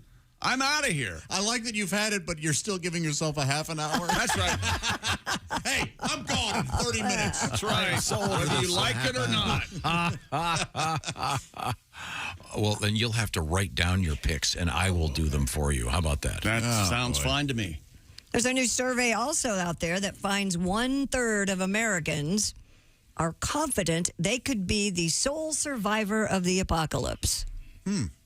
Delusional. According is to the word you're looking for. respondents, the ideal survival team they would build to get through the apocalypse includes, these are famous people, by the way, Dwayne "The Rock" Johnson. All right. Chuck Norris. Is that? I hope you got a ramp at your at the cave you're going to live in. All right, isn't Chuck 90? I want you guys to understand that we're looking at the apocalypse again today, and I understand that morale is a little low here at the Let's Look at the Apocalypse Institute. So if we're going to have a team building skill tonight. We're going to go to Chuck E. Cheese. We're playing the balls and ski. Yeah. Do they? Gets better. No, it couldn't get better. Well, I mean, this is legitimate if you're the study. last one left on Earth. This is your team that you This would is who want you'd around. want to be with. Okay. Oh, so we have Dwayne "The Rock" Johnson. Sure. Chuck Norris. Superman. Superman. So people are obviously out of their minds. This is idiotic. John Cena and MacGyver. I like John Cena. And MacGyver. I was going to yell John Cena, but I feel like I've yelled enough. So, really. Not Richard Dean Anderson, MacGyver. MacGyver, yeah. Okay. The foods people would live off during the apocalypse. Roaches. No, roaches aren't on here, Chick. Roach sandwich. Canned meat or fish. Sure. Peanut butter. Yeah. Satisfying sandwiches. Oh, sure, yeah. What does that mean? Well, we've all had an unsatisfying Well, sandwich. I tell you this. I know an unsatisfying sandwich. I know that. Yeah. Oh, my God. Canned beans or nuts. Yeah. So you're in your bomb shelter. Yeah. A lot of flatulence. You don't want that. And in the event the world did come to an abrupt end, people who surveyed said they would miss these foods the most. Cheesy pizza, fresh fruit, and savory sandwiches. Whoa. A lot of sandwich news in this survey. What a vague What the hell is this? This must have been one of those surveys where you had to check. This must This have been is a so ridiculous. multiple choice. This is from Study Finds. Study Finds this ridiculous is what I found. Yes. Yes. You tell them, Christy. Yeah. It is ridiculous. Let's see. Satisfying Okay, here's sandwiches. the actual. I just Googled it. Yeah, 1/3 of Americans believe they could be the sole survivor in apocalypse. Oh, wait a minute. Okay. Conducted by the organization known as One Poll, on behalf of the Quiznos sandwich chain. Oh, well, Tom, why did you leave that out? Man, I didn't even know Quiznos was still around. I loved Quiznos. Didn't they did go through that? The toasted stuff? toasted thing? Yeah, like a little ride. It was a fun ride for the sandwich. Oh, yeah. We're going to the watch thing. it. Yeah. And you smelled like Quiznos for 7 days afterwards? That was fun. You had to take a shower, but yeah, Oh, it was yeah. a good sandwich. A savory sandwich. Well, now it makes It was sense. savory and satisfying. And satisfying. I see. It had both of them. Oh, thank you. Now, Patty G. Yes, Did you ever get one of those sandwiches and you didn't know you were gonna have one that day? It was a Pop Quiznos. Really? That caught me off guard. I enjoyed it. You did. Okay. I'm glad you did that. Pop quiz. Thank you, Ace. Thank you. Is the root of that joke you say. Got your root. Right Thank you very much. When we come back, Pat, can you do another one of your songs for us? Sure. Because you're going to be singing up a storm tomorrow when we do our show. Oh, yeah, from live. the North Star Mohican Casino Resort in Bowler, Wisconsin. And you're going to bring the guitar, right? I guess, if you want me to. Okay, all right. Because It depends on his aura. You know how he is. You know, I got it every morning. I go, am I going to work today? Yeah.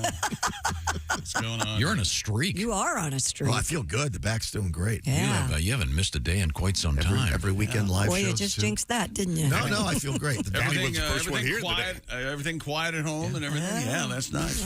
You were the first one here today. That's right. Very good. Thank you. Now, so we hope to see you tomorrow. North Star Mohican Casino Resort, Bowler, Wisconsin. I'm talking to Pat or the people coming to see us? Both. Okay. All right. And Pat's riding with me today.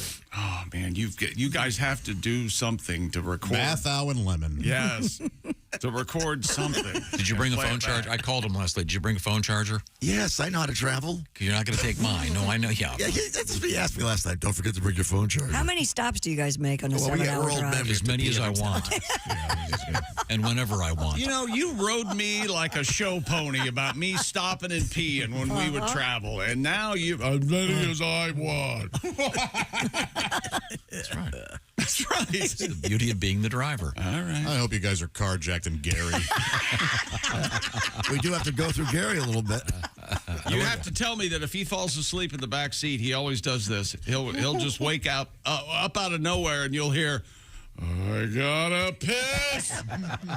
I've been on that drive.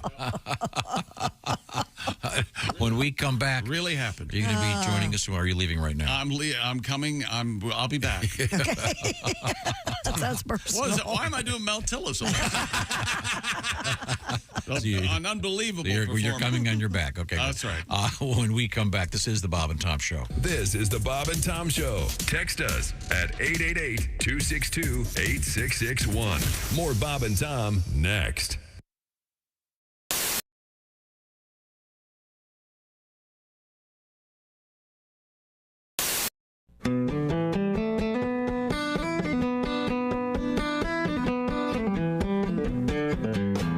I am a turkey bird. I live a turkey life. I got me 13 turkey kids and a little turkey wife. I get a lot of corn and wander around the pen. Have a drink of water, then I have some corn again.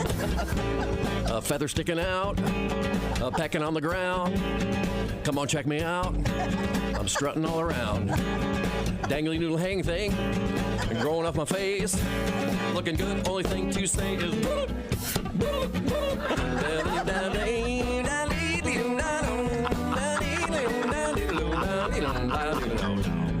my big brother Jake, he always was the smarty. He heard that November ends, we're going to a party. Going to a party, I'll be the guest of honor, where they will present to me a red pop-up thermom. Had a little dream, all the good china. You know I like cranberries, lighting the candles. Pass me the rutabaga. Any corn left? I'm getting kind of sleepy. Too much? Boy, I'm stuffed.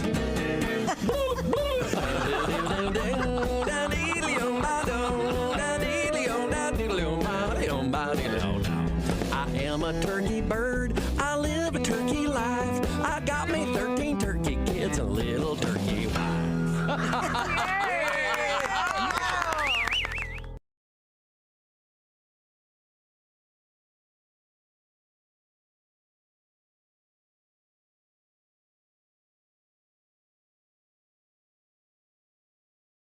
Hey, Josh Arnold here from the Bob and Tom Show. Do you know where squeaky, fresh cheese curds come from?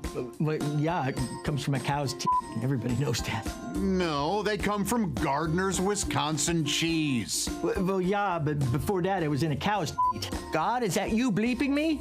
This is why Gardner's Wisconsin cheese is different. Their cheese curds are made fresh in the morning and delivered to your doorstep in about 48 hours nationwide. The freshest curds outside the walls of the creamery, I say.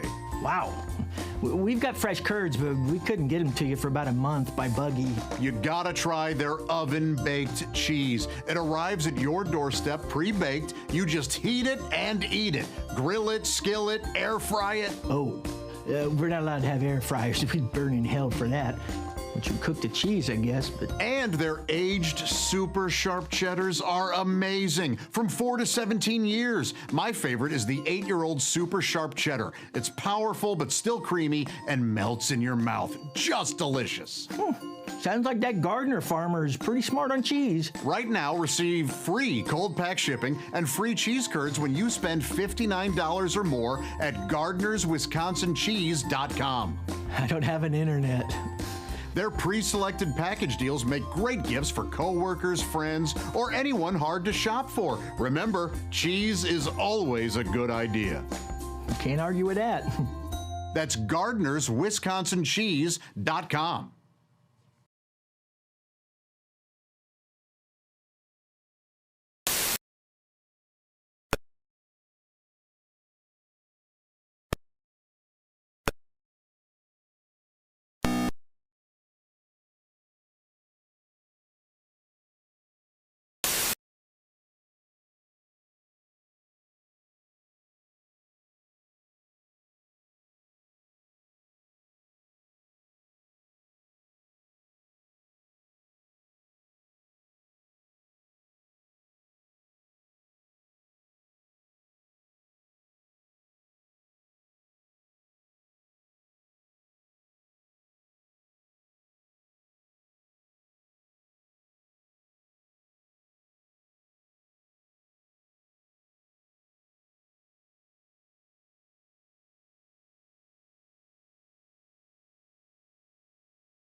From Bob and Tom Pictures, Christy Lee stars in The X-Men. Hey, Christy, it's your favorite drummer. I'm in town playing for a new band called Saber. Call me. Hey, Christy, it's me, Donnie Baker. Hey, I was cleaning out the boat, and I found a pair of your, anyways, I think they're yours. Can we try it again? I got the motor fixed. I swear to God it works better. You ain't gonna have to row or nothing this time. On my pager. Christy Lee's X-Men, now showing every other weekend and Wednesdays if she's not too busy. Hi, this is comedian Sean Morey, and you're listening to Bob and Tom Radio. John Joseph is our guest. Try to figure out the words. Nobody. Dylan. Do you know the words to Dylan songs? Not one of them. Here's every song ever written by Bob Dylan. All right.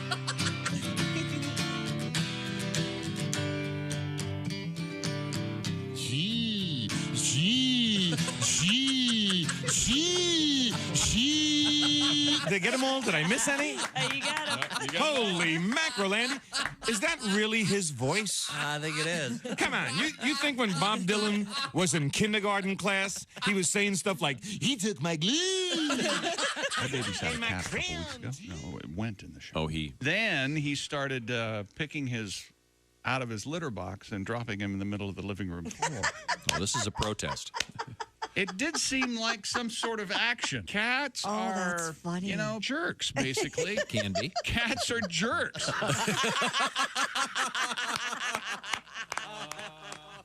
You know you're too high when you're eating cereal naked and your girlfriend tells you to put some clothes on. You realize it's not your girlfriend. It's just a woman on a bus. That's how you know you're too high. This is Bob and Tom 24/7. Sencha.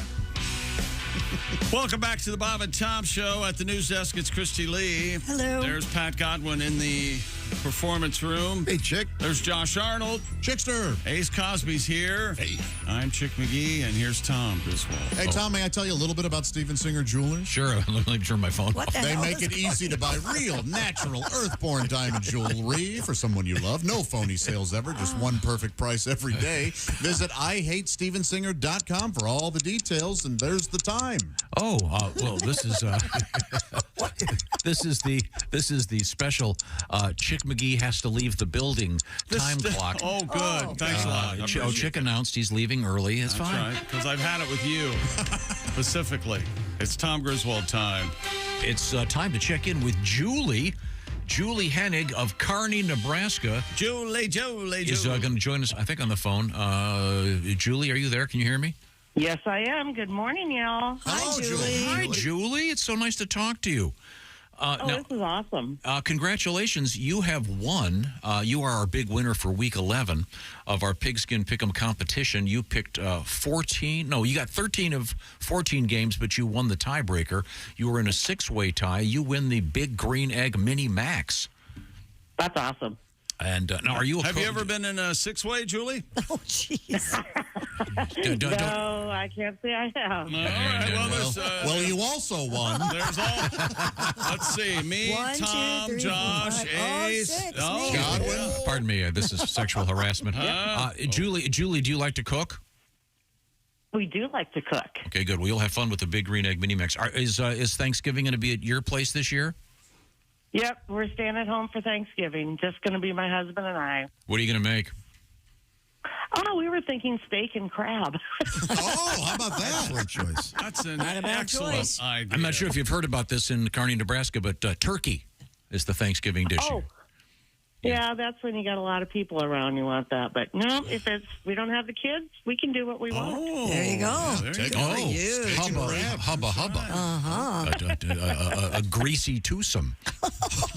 Well, how about that? How about How about Julie? buttery? Since we're doing crab. Buttery, there you go. The sauce and the. I'll clarify well, Julie, for you. I'm sure you certainly regret winning. What is it? Unsalted butter, right? Yes, unsalted butter. Yeah. Did you ever see that movie? Oh, stop. No. Last Tango in Paris. Last Tango in Paris. You'll know this. It's a. Yeah, If you ever see it, you'll No. you'll start buying unsalted Don't watch butter. it, Julie. It's a Thanksgiving classic. Okay, I won't. Can you imagine? There's stuffing. There is stuffing. It is kind of No one funny. asked for it. It is funny the way certain movies have become holiday classics. In some cases, they have nothing to do with the holidays. There are certain ones that are arguable. Is Die Hard a Christmas Right. movie? The answer is yes. Do you and your man have a favorite movie that you like to watch in the holidays or any time for that matter? Oh, you got to watch Christmas Vacation. Sure. With Chevy Chase. That is the best one, and every year we watch it a couple times. It is great. Chevy Chase is so great, and I don't know why he's getting bad mouth left and right lately, but he's really? good, so funny. Now, Julie, do you have a regular team that you follow in the NFL? I follow the Vikings. Oh. Okay. The Vikings. What do they say? Skoma, or what is it? Skull. Skull. Oh. Skull. Yeah, Skull. That's right. All right. Skull. There you go. Now, the Chickster's going to pick some games, and you get to pick against it, but you have to employ the so-called point spread for this particular event. But Mr. McGee will tell you how it works. Go ahead, Chick. Let's start with the Vikings. They travel to beautiful Denver, Colorado. It's a mile high. Where they're going to take on the Russell Wilson and the Denver Broncos. And the Vikings are getting 3 points. Denver is the favorite in this one, if you can believe it. Who do you like, Minnesota plus the 3 or Denver minus the 3? I've got to go with Minnesota plus the 3. You're absolutely right. I'll take Vikings plus the 3 as well. Also, They got a good new quarterback. They do. That Josh Dobbs guy. He's something else, despite the fact he doesn't have any eyebrows. Have you noticed that? What's wrong with that? Well, that just happens. Yeah, maybe. It's just no eyebrows. I don't know what the deal is. He doesn't have hair either. It's that alopecia. That's right. I think he might. I think he might draw his eyebrows on. I don't know. That means also he doesn't have any pubic hair. I would think that goes with it. That goes with the whole. think it has anything to do with them playing football. Let me just stop Any there. arm hair? Do not ask our guest about any hair. Okay? I didn't say a word. She's not allowed to. Don't answer any questions about your body hair. But I've always said it. For the person you're in love with, it's kind of like Christmas morning. You look down there and you. Hey. The Buffalo Bills are battling hosting the Jets, and the Bills have got a lot of problems. And they just fired their offensive coordinator, and the Jets are getting 7 in northern New York. Who do you like? The Bills minus the 7, Jets plus the 7? I've always went for the Bills, but Josh Allen is having a tough year, so I picked the Jets this year. Jets plus the 7, Tom. I'll take the Bills minus the 7. And then let's see, the Cleveland Browns hosting the Pittsburgh Steelers, and Pittsburgh getting a point. So who do you like, Pittsburgh or Cleveland? I'm going for Cleveland. It's at home, so they get a better crowd at home. You're right. I like Cleveland minus the 1. Hey, you know what you won't see in Cleveland on Sunday? 2 things.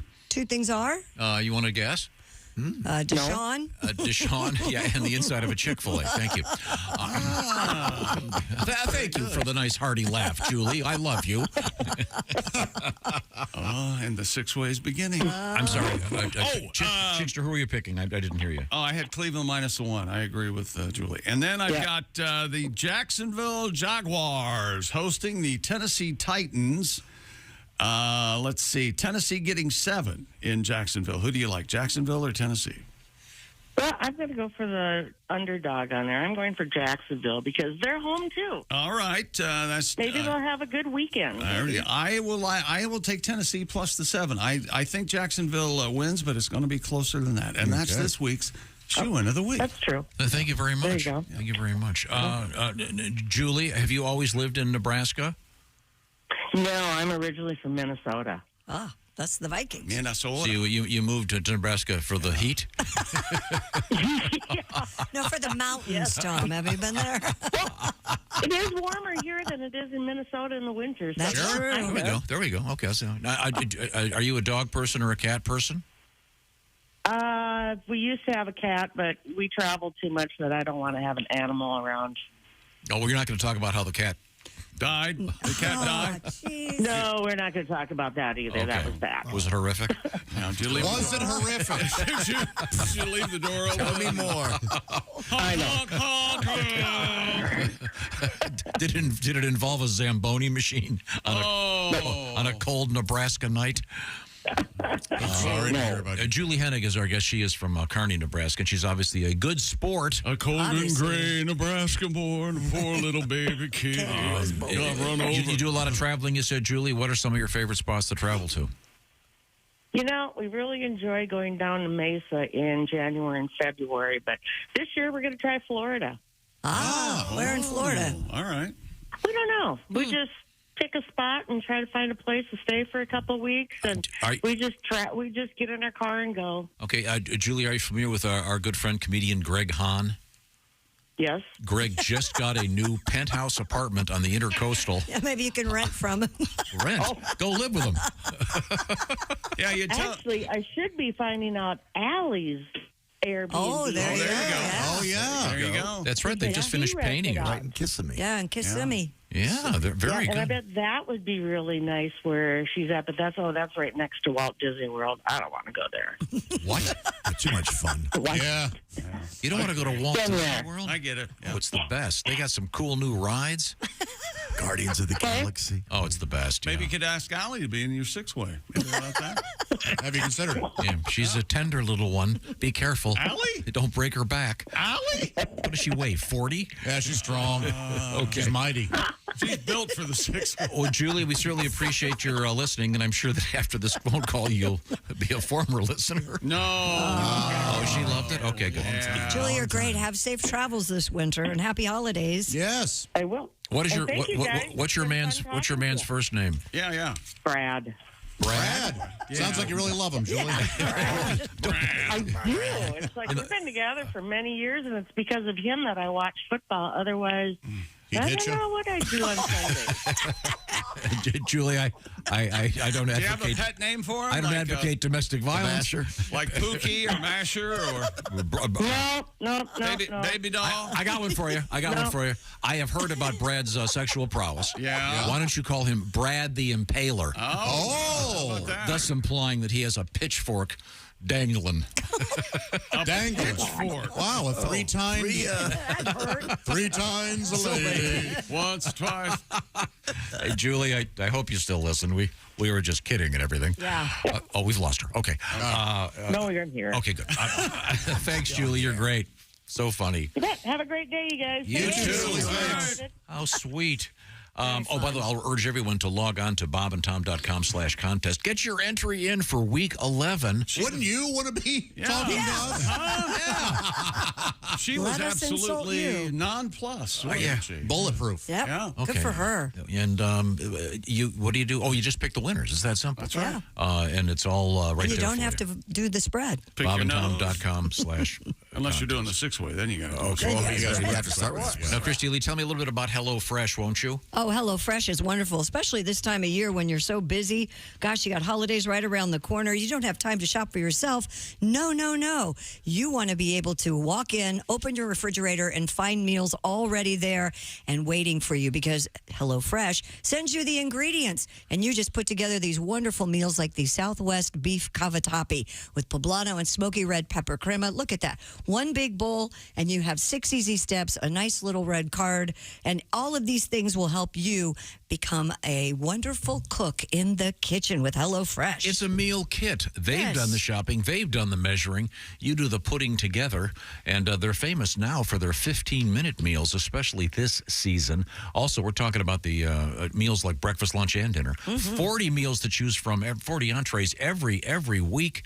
And you can swap the proteins. You can do what you want and have great food, a lot less food waste, and that's certainly important. And how about free breakfast for life as long as you keep that subscription active with HelloFresh? It's something brand new. The new code is BT Show Free.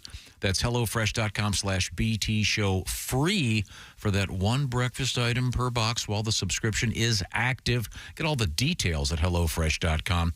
And don't forget that /BT Show Free. Also, the HelloFresh Market. They may have just what you need for that holiday Thanksgiving celebration. Check out HelloFresh. The food is great. It's fresh.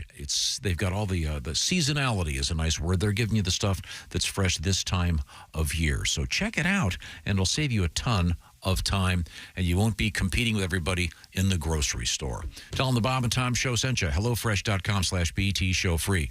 Coming up, the Chick McGee free Bob and Tom Show. Deuces! This is the Bob and Tom Show. Hey, it's comedian Roy Wood Jr. You're listening to Bob and Tom Radio. I know that I've already discussed this morning, so don't get on my case, people. But as Tom likes to say, let me tell you how radio works. There's always new people listening. So, because there's always new people tuning in, I want to remind you it's Thursday, and you want to get your picks in for the Bob and Tom Show Pigskin Pickem Challenge. Week number 11 begins tonight with Thursday night football. All you have to do is pick the winners of the regular season. No point spread. You could win a Big Green Egg Mini Max, just like Julie Hennig from Kearney, Nebraska, gets to pick against Chick McGee in the shoe of the week, and that could be you. I could be talking about you next week as the winner of week 11. All you have to do is go to bobandtom.com/contest. Enter your picks, and next thing you know, you'll be winning that Big Green Egg Mini Max and be the champion of your neighborhood in grilling. It's really the Rolls Royce of grills, and you have one in your yard. Yes, that can be you. Again, go to bobandtom.com/contest. Sponsored by the Big Green Egg, and good luck from all of us here at the Bob and Tom Show. Good morning, I'm Mark Allison with a look at things you may have missed. Authorities in New York City say they've made the largest ever seizure of counterfeit goods consisting of handbags, shoes, and other luxury merchandise valued more than $1 billion. U.S. Attorney's Office Wednesday, 2 people have been charged with trafficking knockoffs from a New York City storage unit and other locations. From January through October, photographs show shelves stacked with counterfeit wallets and bags in one location, and handbags hanging from floor to ceiling hooks in another. The 2 men charged could face up to 10 years in prison if convicted. About 46,000 United Auto Workers at General Motors on Thursday expected to wrap up voting on a tentative contract agreement on a close race that will decide the fate of the deal that ended that 6-week strike. Heading into the final day of voting, those favoring the agreement outnumbered workers who voted against the pact by only 2,500 votes, but that total didn't include the tally from a 2,400 worker assembly plant in Lansing, Michigan. Voting continues at Ford through early Saturday. 66% of workers have voted in favor so far. The contract was passing overwhelmingly at Jeep maker Stellantis, where voting continues until Tuesday. And that's a look at things you may have missed on a Thursday. More of the Bob and Tom Show coming up. This is Tom. Coming up Friday morning in the Bob and Tom Show, live from Bowler, Wisconsin. We're going to do a special edition of the show, including lots of guests and Duke Tomato and the Power Trio. Don't have it in me to put it in. Take it, Tom. Her no mo. That's Friday morning in the Bob and Tom Show. Bob and Tom. The Bob and Tom Show, weekday mornings at 6 a.m. Eastern. Essential on Bob and Tom 24/7. Radio, all day and all night. This is Bob and Tom Radio. Frigamall Broadcasting presents another Bob and Tom Olympic moment in history. The year was 1912. The place, Hocker on Rhine, Germany. After several complaints about unsanitary conditions from competitors in a sledding event, it was determined that some of the participants were unaware of the precise nature of a particular event. Once the officials removed all the phlegm balls from the course and explained that the name of the event was pronounced luge and not loogie, the competition continued without any further problems. Ironically, the eventual winner of the luge event was an Austrian named Karl Boogermeister. He took the gold medal by a narrow margin over Norwegian athlete who was disqualified. This has been another Bob and Tom Olympic moment in history. Good morning, sunshine. Bob and Tom Radio. Pizza Hut, apparently, is going to start delivering cold beer along with their food. No kidding. Way. They started the testing beer delivery program in Phoenix, Arizona. And it passed with flying colors. Yeah, everyone took it. Yeah. So how do you prove that you're of legal age? The company told Fortune magazine it plans to expand that. I'd like a large pizza, please. And 40 beers. The Detroit Pistons, former champs of basketball.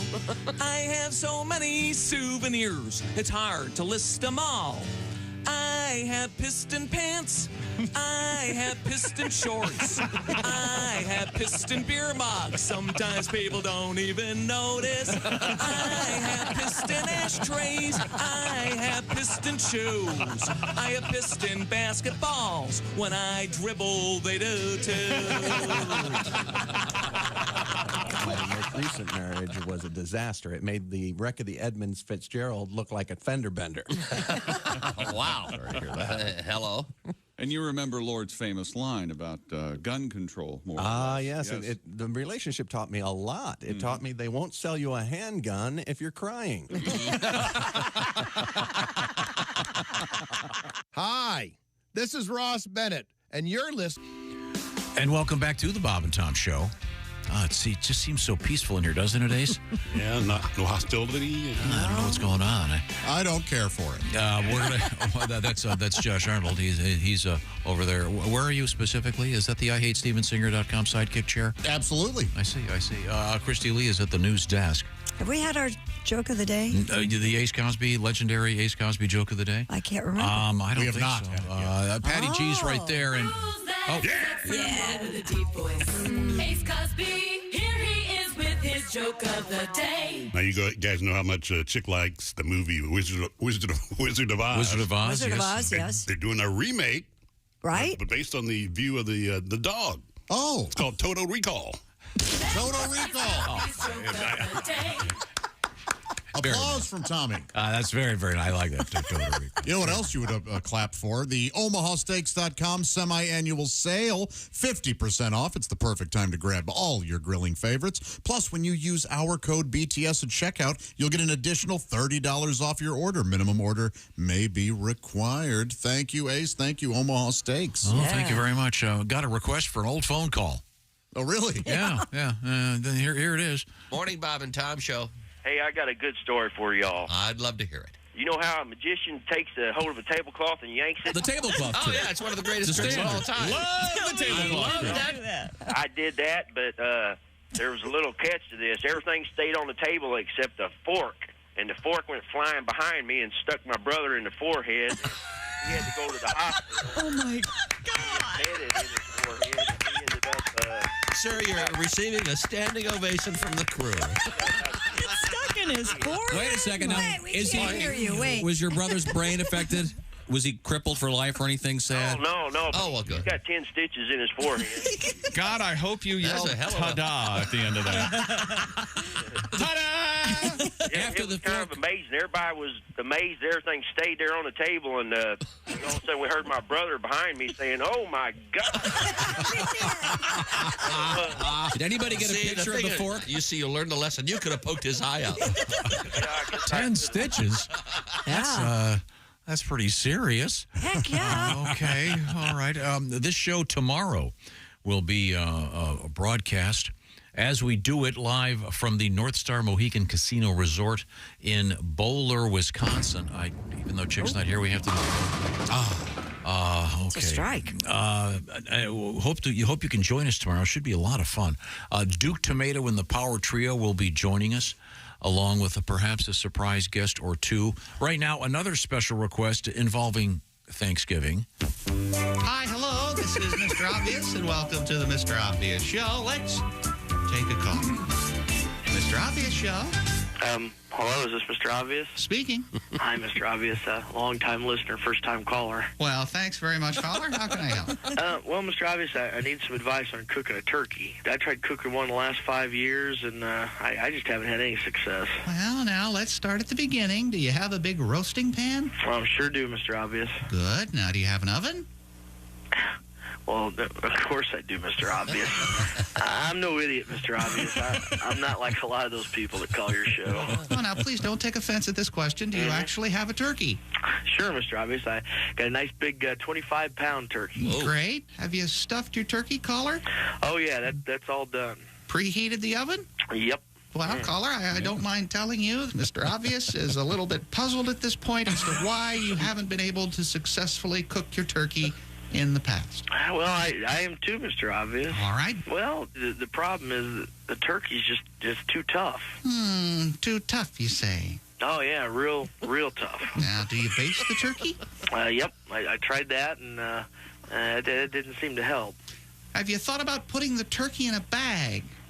In a bag, Mr. Obvious? Yes, sir, caller. Many people swear by this method of cooking a turkey. That sounds kind of hard, Mr. Obvious.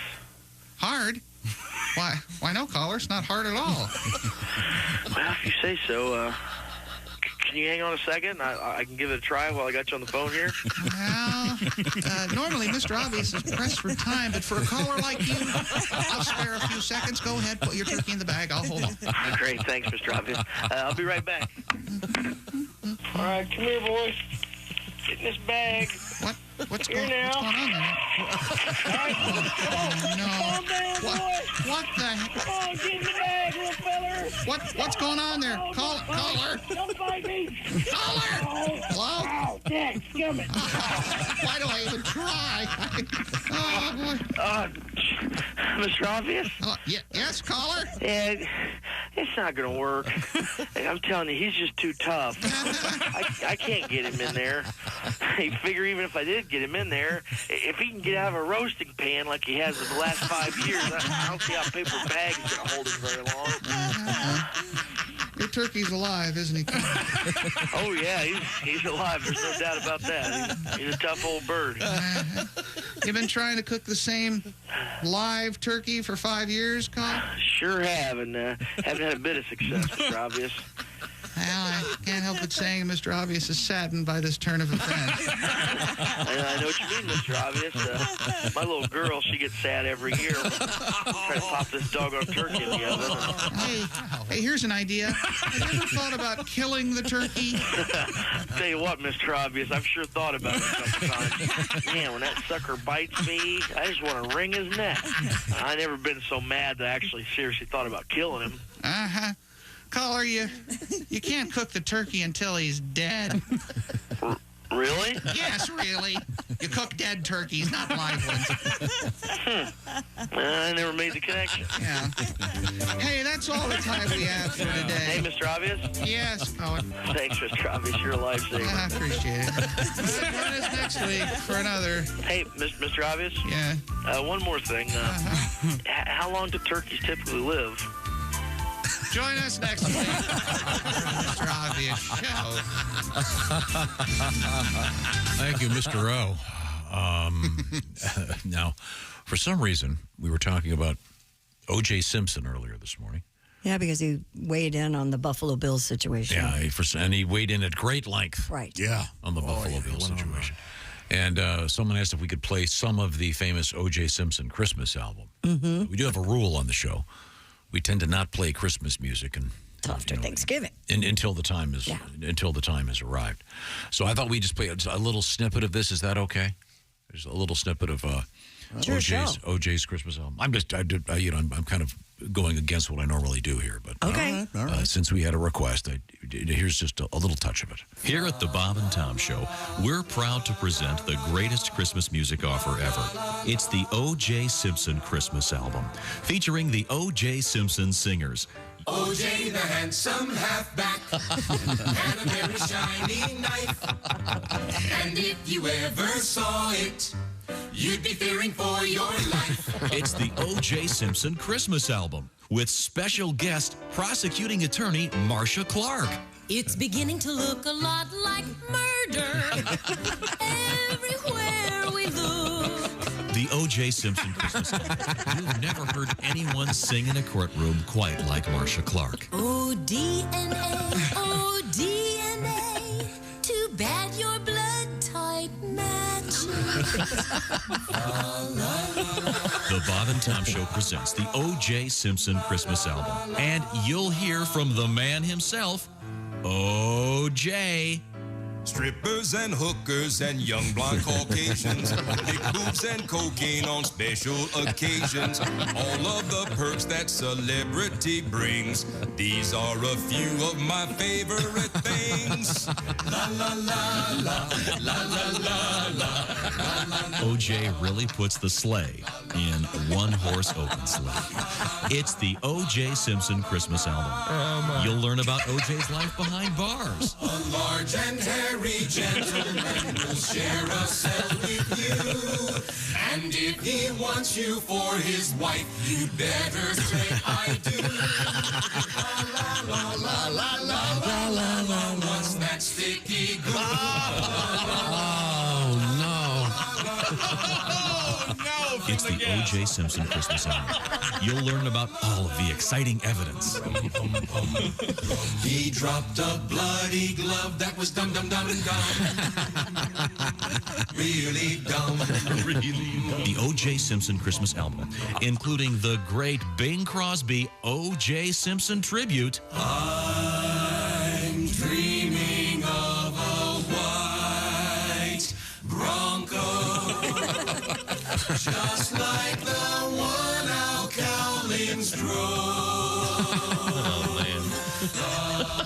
The O.J. Simpson Christmas album, only from Bob and Tom Records. Order now by calling 1-800-%GUILTY.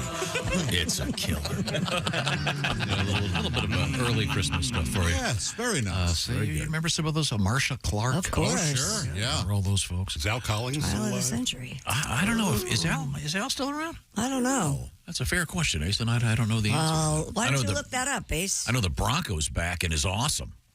Have you seen the new Broncos? Not the little mini ones, the real, I know. the big boy Broncos. Oh, very nice. especially the ones where the top comes off. That'd be cool. Al is still with us, 76. If OJ had one of those, or if Al Collins had one of those, you could have seen OJ from the copter. Yes. Yeah, because for what you know of OJ, he would have taken the top off. From the neck up. Yes. Okay. Alrighty, I'm sorry. By the way, update. We had the story about, was it from Sweden, where they're making the human hair suits? Isn't that lovely? Well, you had that. Ours was sweaters. Remember they were sweaters. Okay, doing yarn? that's right. Okay. Yeah. Here's the suits. These were made of mustache hair. And it was a part of the so-called Movember charity drive, an awareness drive. Yeah. Movember is all about certain men's health issues and being aware of that. What you're supposed to grow a mustache? Yeah, that's right. Wear a mustache for sport a mustache, if you will, for the whole month. Yeah. And it's an important to get that knowledge out there. I'm not going to grow a mustache because I'm interested in sleeping in bed with your girlfriend. Not by myself. This is an interest for me. This is the so-called mohair suit was made to celebrate men's health awareness issues, and they used hair mailed in by men from all over the world. Wow. I bet it smells like soup, coffee, and sweet. 2 out of 3. Okay. By the way, I believe they also made. I'm just speculating, but I believe they didn't just make the suit. Oh, really? I think they made some cowboy gear. Oh, really? Right? Yeah. Out of mustache hair? Yeah. They. Oh, here we go. Does anyone have a burlap sack of manure to throw at me? Fu Man chaps. Fu Man chaps. Anybody? Ace? They got thumbs up? Yes. What if they were fuzzy slippers and they called them Fu Man shoes? Oh, that's nice. better. Is that? Oh, thank you, Greg. Ace, do you approve of that? Okay. Oh, that gets a thumbs up from Ace. Okay, very, very good. This is crazy stuff. There's also, I think I found this lady makes clothing out of dog hair. Yeah. And she likes to use hair from my favorite dog, my favorite breed, the Golden Retriever. Oh, I bet Well, they have plenty of it, don't they? that smells on a rainy day, doesn't it? Yeah, it's I guess you can't obviously wash it in a traditional manner. I don't know. I wash my dog in a traditional manner. What, in the washing machine? Yep. Boy, she hates the dryer, though. Put them on the fluff cycle. Yeah. I would think they'd kind of like the dryer. That'd be more Tumbling fun. around. Hamsters do. They can just run around. Yeah. Okay, very good. Now, coming up this show tomorrow, we'll be broadcasting from the North Star Mohican Casino Resort in Bowler, Wisconsin. So I hope you can join us. It should be fun. I know for sure we're going to have Duke Tomato and the Power Trio. And by the way, apparently a special edition of the Power Trio. And maybe a song with Pat Godwin and Duke. Oh, really? Possibility. And there may be a special guest, I'm not sure. Oh, okay. I've been told it's possible. Interesting. There may be a Dick Mango experience. That would be cool. That sure would be something. Yeah, Boy, it would. I can't guarantee that. But it could happen. A real quick update on the hippo sterilization. Yeah, we have that. Okay, and again, this all started many years ago with Pablo Escobar, the drug lord. Yes. In South America, in Colombia, importing animals from Africa that are obviously hippos. Yeah, and 2 male hippos and 1 female have undergone surgical sterilization. It's all part of a larger government effort. They're trying to control the population of more than 100 of the mammals now that have spread from Escobar's estate into nearby rivers. And it's causing serious problems. They're very dangerous. Yeah, to the ecosystem, too, because they're not normally living there. And they were originally, they're doing, vasectomies on the male hippos. Yeah. Mm-hmm. And they were criticized for not waiting until March Madness. Because what are the hippos going to watch while they? Well, because the March Madness, they could put lay on the couch, the hippos balls on ice, and they could watch some great college basketball. So why am I explaining jokes days? Hey, wake up over there, Ace. The plan includes the sterilization of 40 hippos a year, the transfer of some to other countries, and then, sadly, possibly euthanasia. Again, my radical stance on this. They should get some qualified hunters and just go and blow them all out of the water. Yeah, they're going to have. They estimate there'll be 1,000 of them in like 10 years. Well, if they keep, going at this rate. Can you eat hippo? What now? Can you eat hippo? That's a fair question. I think it's meaty. Or blubbery. Anyway. Right, it's either real fatty or real tough, I bet. I do know that the hippos, this is not, you're not going to believe me when I tell you this. Hippos have a very unusual mating ritual. Really? I am totally serious. It involves the spraying of their fecal material. That's what they're doing when they do that? Yeah. Don't I've try seen that. videos Don't try that with the ladies. I tried it once and I will never do it again. There might be one or two out there.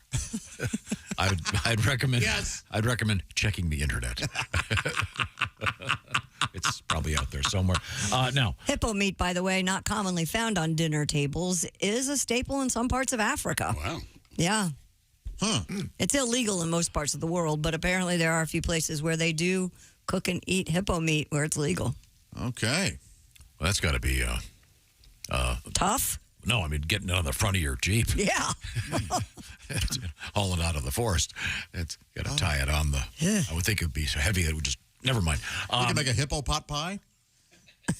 There's something there. That's cute. Someone Very should. cute. I bet someone has that. That's a great idea for a restaurant. Hippo pot pie. Hippo pot pie, like a dessert. Have some kind of ice cream. I want to see that. Now, right now, I want to think about things you really can eat that are absolutely delicious. And of course, I'm talking about Omaha Steaks. That's right, Tom. My gosh. Their semi-annual sale is happening right now. This is the time to order all your favorites because it's 50% off site-wide. That's 50% off all your favorite tender, juicy, extra-aged steaks like their butcher's cut filets mignon. You can even get those bacon wrapped. Oh, man. Go to omahasteaks.com today. Use code BTS at checkout. Get an extra $30 off your order.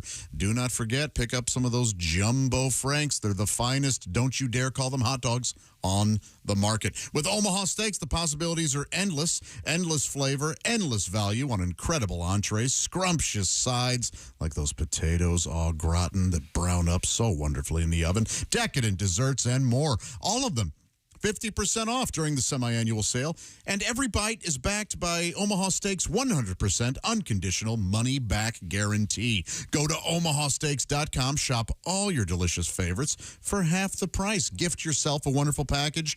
Gift your friends and loved ones wonderful packages. Do not forget to enter promo code BTS at checkout for an extra $30 off. But please hurry. This semi-annual sale is only for a limited time. Minimum purchase may apply.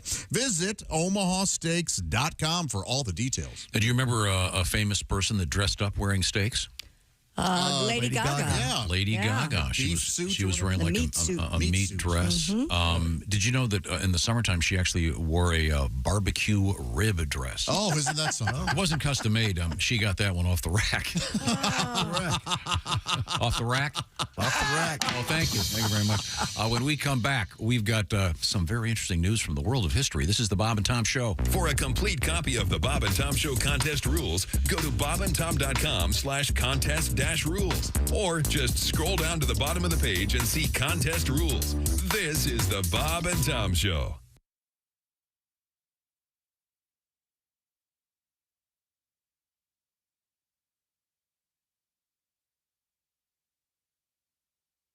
A lot to get to here. Oh, wait. Yes, I will get that. Hello, Bob and Tom Show. Hey, Bob and Tom, it's Donnie Baker. Oh, Donnie. You guys are getting all excited about Thanksgiving? Oh, yeah. I'll say it like this. This might surprise you, but it's my favorite of all the holidays. Really? Is Oh. it? I swear to God. Well, think of it. You get to stuff yourself Yeah. for free. Then after you're stuffed, you head off the mall for some hand-to-hand combat over a set of discounted $5 earbuds. Yeah. And after court costs, they run you about 20. But by the way, I heard you guys talking the last couple of weeks about these turduckens and stuff. What's it? A chicken and a Stuffed in a duck, stuffed in a turkey. It's and a ridiculous. turkey. Yeah, it's- Well, if you love turduckens, you'll love our Baker family tradition. Oh, what do you do? We do splarky. Yes, what's that? Well, you take your 20-pound turkey. Right.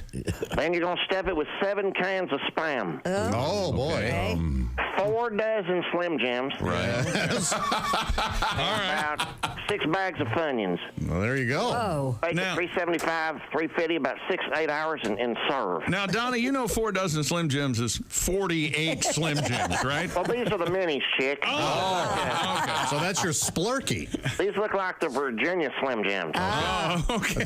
Very silly, Donnie. Well, the turkey comes out so moist, and then that Funyun stuffing ain't nothing to shake your stick at neither. Oh.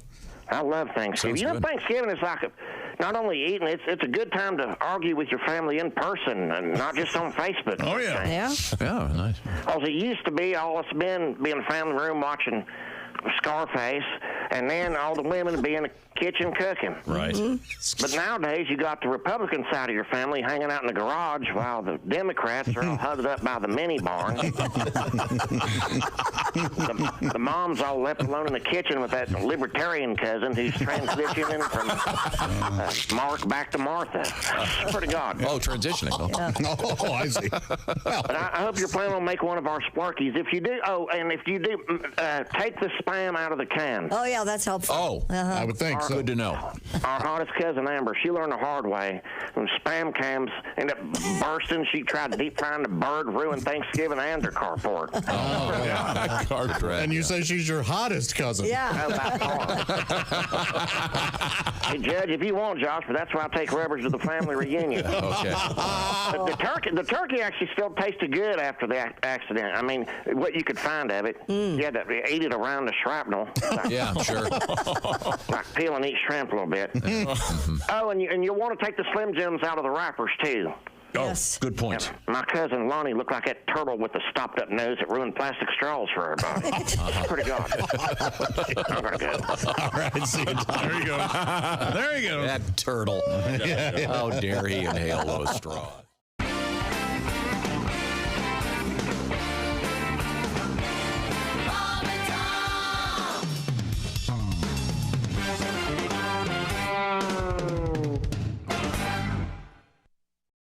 Hey, Josh Arnold here from the Bob and Tom Show. Do you know where squeaky, fresh cheese curds come from? Well, yeah, it comes from a cow's teeth. Everybody knows that. No, they come from Gardner's Wisconsin cheese. Well, yeah, but before that, it was in a cow's teeth. God, is that you bleeping me? This is why Gardner's Wisconsin cheese is different. Their cheese curds are made fresh in the morning and delivered to your doorstep in about 48 hours nationwide. The freshest curds outside the walls of the creamery, I say. Wow. We've got fresh curds, but we couldn't get them to you for about a month by buggy. You gotta try their oven-baked cheese. It arrives at your doorstep pre-baked. You just heat it and eat it. Grill it, skill it, air fry it. Oh, we're not allowed to have air fryers. We'd burn in hell for that. But you cook the cheese, I guess. And their aged super sharp cheddars are amazing. From 4 to 17 years. My favorite is the 8-year-old super sharp cheddar. It's powerful but still creamy and melts in your mouth. Just delicious. Sounds like that Gardner farmer is pretty smart on cheese. Right now, receive free cold pack shipping and free cheese curds when you spend $59 or more at GardnersWisconsinCheese.com. I don't have an internet. Their pre-selected package deals make great gifts for coworkers, friends, or anyone hard to shop for. Remember, cheese is always a good idea. Can't argue with that. That's GardnersWisconsinCheese.com.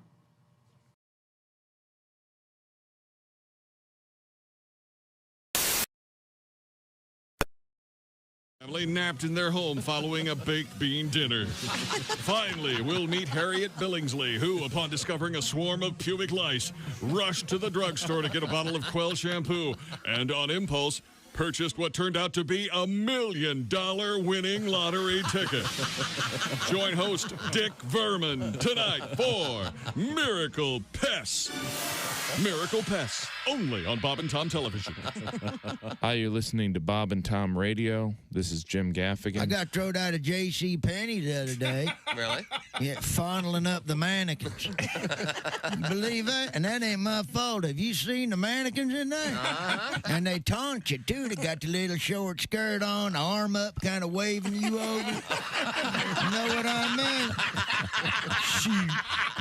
tell you what, if you asked me, the little whore was asking for it. Nick Griffin's our guest. Well, I'm glad that it.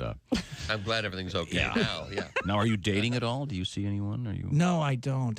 I mean, I tried. You know, they're doing that internet dating, which. Have you tried that? I have tried it, yeah, but I just don't. I don't see a future in it because there's no story if you do get married with your kids. You know, I was checking the box score and then I double clicked on your mom's head. Joining us in the studio, comedian Ed Yeager. Hi, guys. Hi, Ed. How are you? Good. Good to see you again. I'm glad football season's almost here.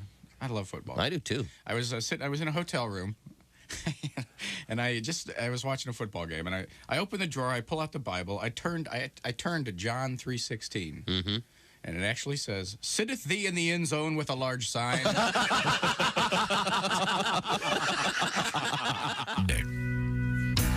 Oh, wait a minute. Welcome back to the Bob and Tom Show. Oh. The show is stronger than dirt. Remember the end of that Doors song where they say that? Yes. Stronger than dirt. We know. Fine, obscure. Very clever, Jim. Trivia Yes. fact. Okay, fine. I don't love the Doors. It's okay with me. I like them all right. All right. Now, once again, tomorrow the show comes to you from Wisconsin's North Star Mohican Casino Resort, Bowler, Wisconsin. Looking forward to that. We're going to have some special guests and a live crowd. Should be fun. I certainly am looking forward to it. Today is November 16th. What do you got? Yikes. Okay, let's see. Oh, boy, this is really bad. Uh-oh. What? Throw it out. We better discuss it. Not a lot of interesting birthdays here. Really? Yeah. These are all pretty bland, I got to tell you. Throw out some names. What you got, Mussolini? Give us something. What you got over there? Martha Plimpton? Yeah, the actress. Yeah, the actress. Good actress, yeah. Great actress. My name's Earl. Parenthood. Okay. The Goonies. Okay, very good. I'm sure she. Missy Pyle. Gomer's wife. Gomer's beard. 1972. I have no idea who that is. 1977, Maggie Gyllenhaal. Yeah. I like her. Secretary. That's a hell of a movie. That is. Here we go. I like this guy. Pete Davidson, born in the state in 1993. Yeah, Lisa Bonet. Her birthday's today. I wonder if Pete's having dinner with his dad tonight. Oh man, that was cold. Why? What don't I know? Ah, jeez. You know something? Josh, you need some sleep. In fact, you need some take help. the next year off. Maybe I should look him up. I don't know. Oh my God. I apologize. Hey, today's National Fast Food Day. Maybe you should stop at your favorite fast food restaurant on your way to Wisconsin today. Just talk. Yeah, we're Pat and I. Where are we going to stop? Pat, you have a favorite Filet-O-Fish. I love the McDonald's Filet-O-Fish. That's right. Ace was just reminding me. That's my favorite. Here we go. This is more up your alley, Josh. All right. 1938, Dr. Albert Hoffman did what in Switzerland? Dr. Albert Hoffman. What year? 38. He discovered... I'll give you... chemistry is your hint. Yes, he discovered that oil, vinegar, and water don't mix. That's right. And oil and vinegar make a nice salad dressing. That's right. Who doesn't like their Swiss salad? No, he's of course the guy that synthesized LSD. Well, of course he is. Okay. How did I not know that? Yeah, they honored him at Woodstock, I think. And remember, he was the first person ever to say, "Avoid the brown acid." Okay, you get that joke, Ace? A classic. You've seen the movie Woodstock?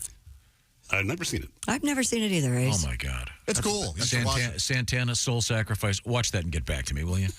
I know the song. Here we go. 1939. Al Capone was freed from where? Alcatraz. Alcatraz is right. Very good, Pat. Ironically, do you remember what finally got him, Kristen? Wasn't he shot coming out of a theater in Chicago? No. That was John Dillinger. Oh. He got sick. Yes, syphilis. Or something? Yep. Or gonorrhea or one of the STDs. He was taken down by STD. By an STI, yeah. Yeah, STD. We call him. No, it's there. I'm not going to change that. I'm still calling him UFOs and brontosauruses, and I'll die on that hill. Okay, fair enough. If you say the reason they've changed the name of UFOs is a conspiracy. Because everyone knows what UFOs are. What do they call them now? PhDs or PhD? They do. NPRs. It's some politically correct thing. This is true. He died of venereal disease. Well, that was going around then. You know where he caught it? Where? In the penal system. Naturally. That's where guys often catch it. Be terrible if you caught it. I don't know. He caught it from the bird. He caught it from the Birdman. Okay. When did penicillin get invented? I don't know. Early part of last century. Okay. Right? I don't know. That's why I'm asking. They seem to go hand in hand these days. Okay. Well, in this case, hand in. Well, 1959, The Sound of Music premieres on Broadway. Remember the plot line of that? Sure. That's the one about the nun that finally leaves the habit and. The Sound of Music? You've never seen it? She fights the Nazis. No, I've never seen it. Oh, she's the nanny for all these little wonderful children. That's Mary Poppins. Oh my God! How about this one? 1965, in Walt Disney launched Epcot, the experimental prototype community of tomorrow. Yeah, it's still pretty fun. Yeah, it's a lot of fun. And lastly, 1998, Monica Lewinsky signs a book deal about her affair with President Clinton. You've met Monica Lewinsky, right, John? I have. She was a knockout. I'm not kidding. She was just absolutely stunning. I saw her and went, I get it. It's worth maybe yes upsetting the world That's for a while. Okay, good. Things we learned on the Bob and Tom show. Chick killed a rat with a mop while sitting on a toilet. I think he stood up. That's living, isn't it? I hope. Boy, oh boy. OJ Simpson had some thoughts about the Buffalo Bills. And he went on and on about them. Joe emailed Tom, said he saw the tool bag in space. We don't believe it. You can Google it. You can actually see this thing, and you can see the International Space Station going over. Well, that I believe. It's big. Pat Godwin and Tom will be riding together to Boulder, Wisconsin for our live broadcast tomorrow morning. Are we there? No backseat driving. I'm in charge. Are we there yet? Until we get lost, then I'll blame you. This will be great. Okay, thank you very much. This is the Bob and Tom Show. Thanks for listening to the Bob and Tom Show this morning. The show is also out there for you on our YouTube channel. Watch and subscribe.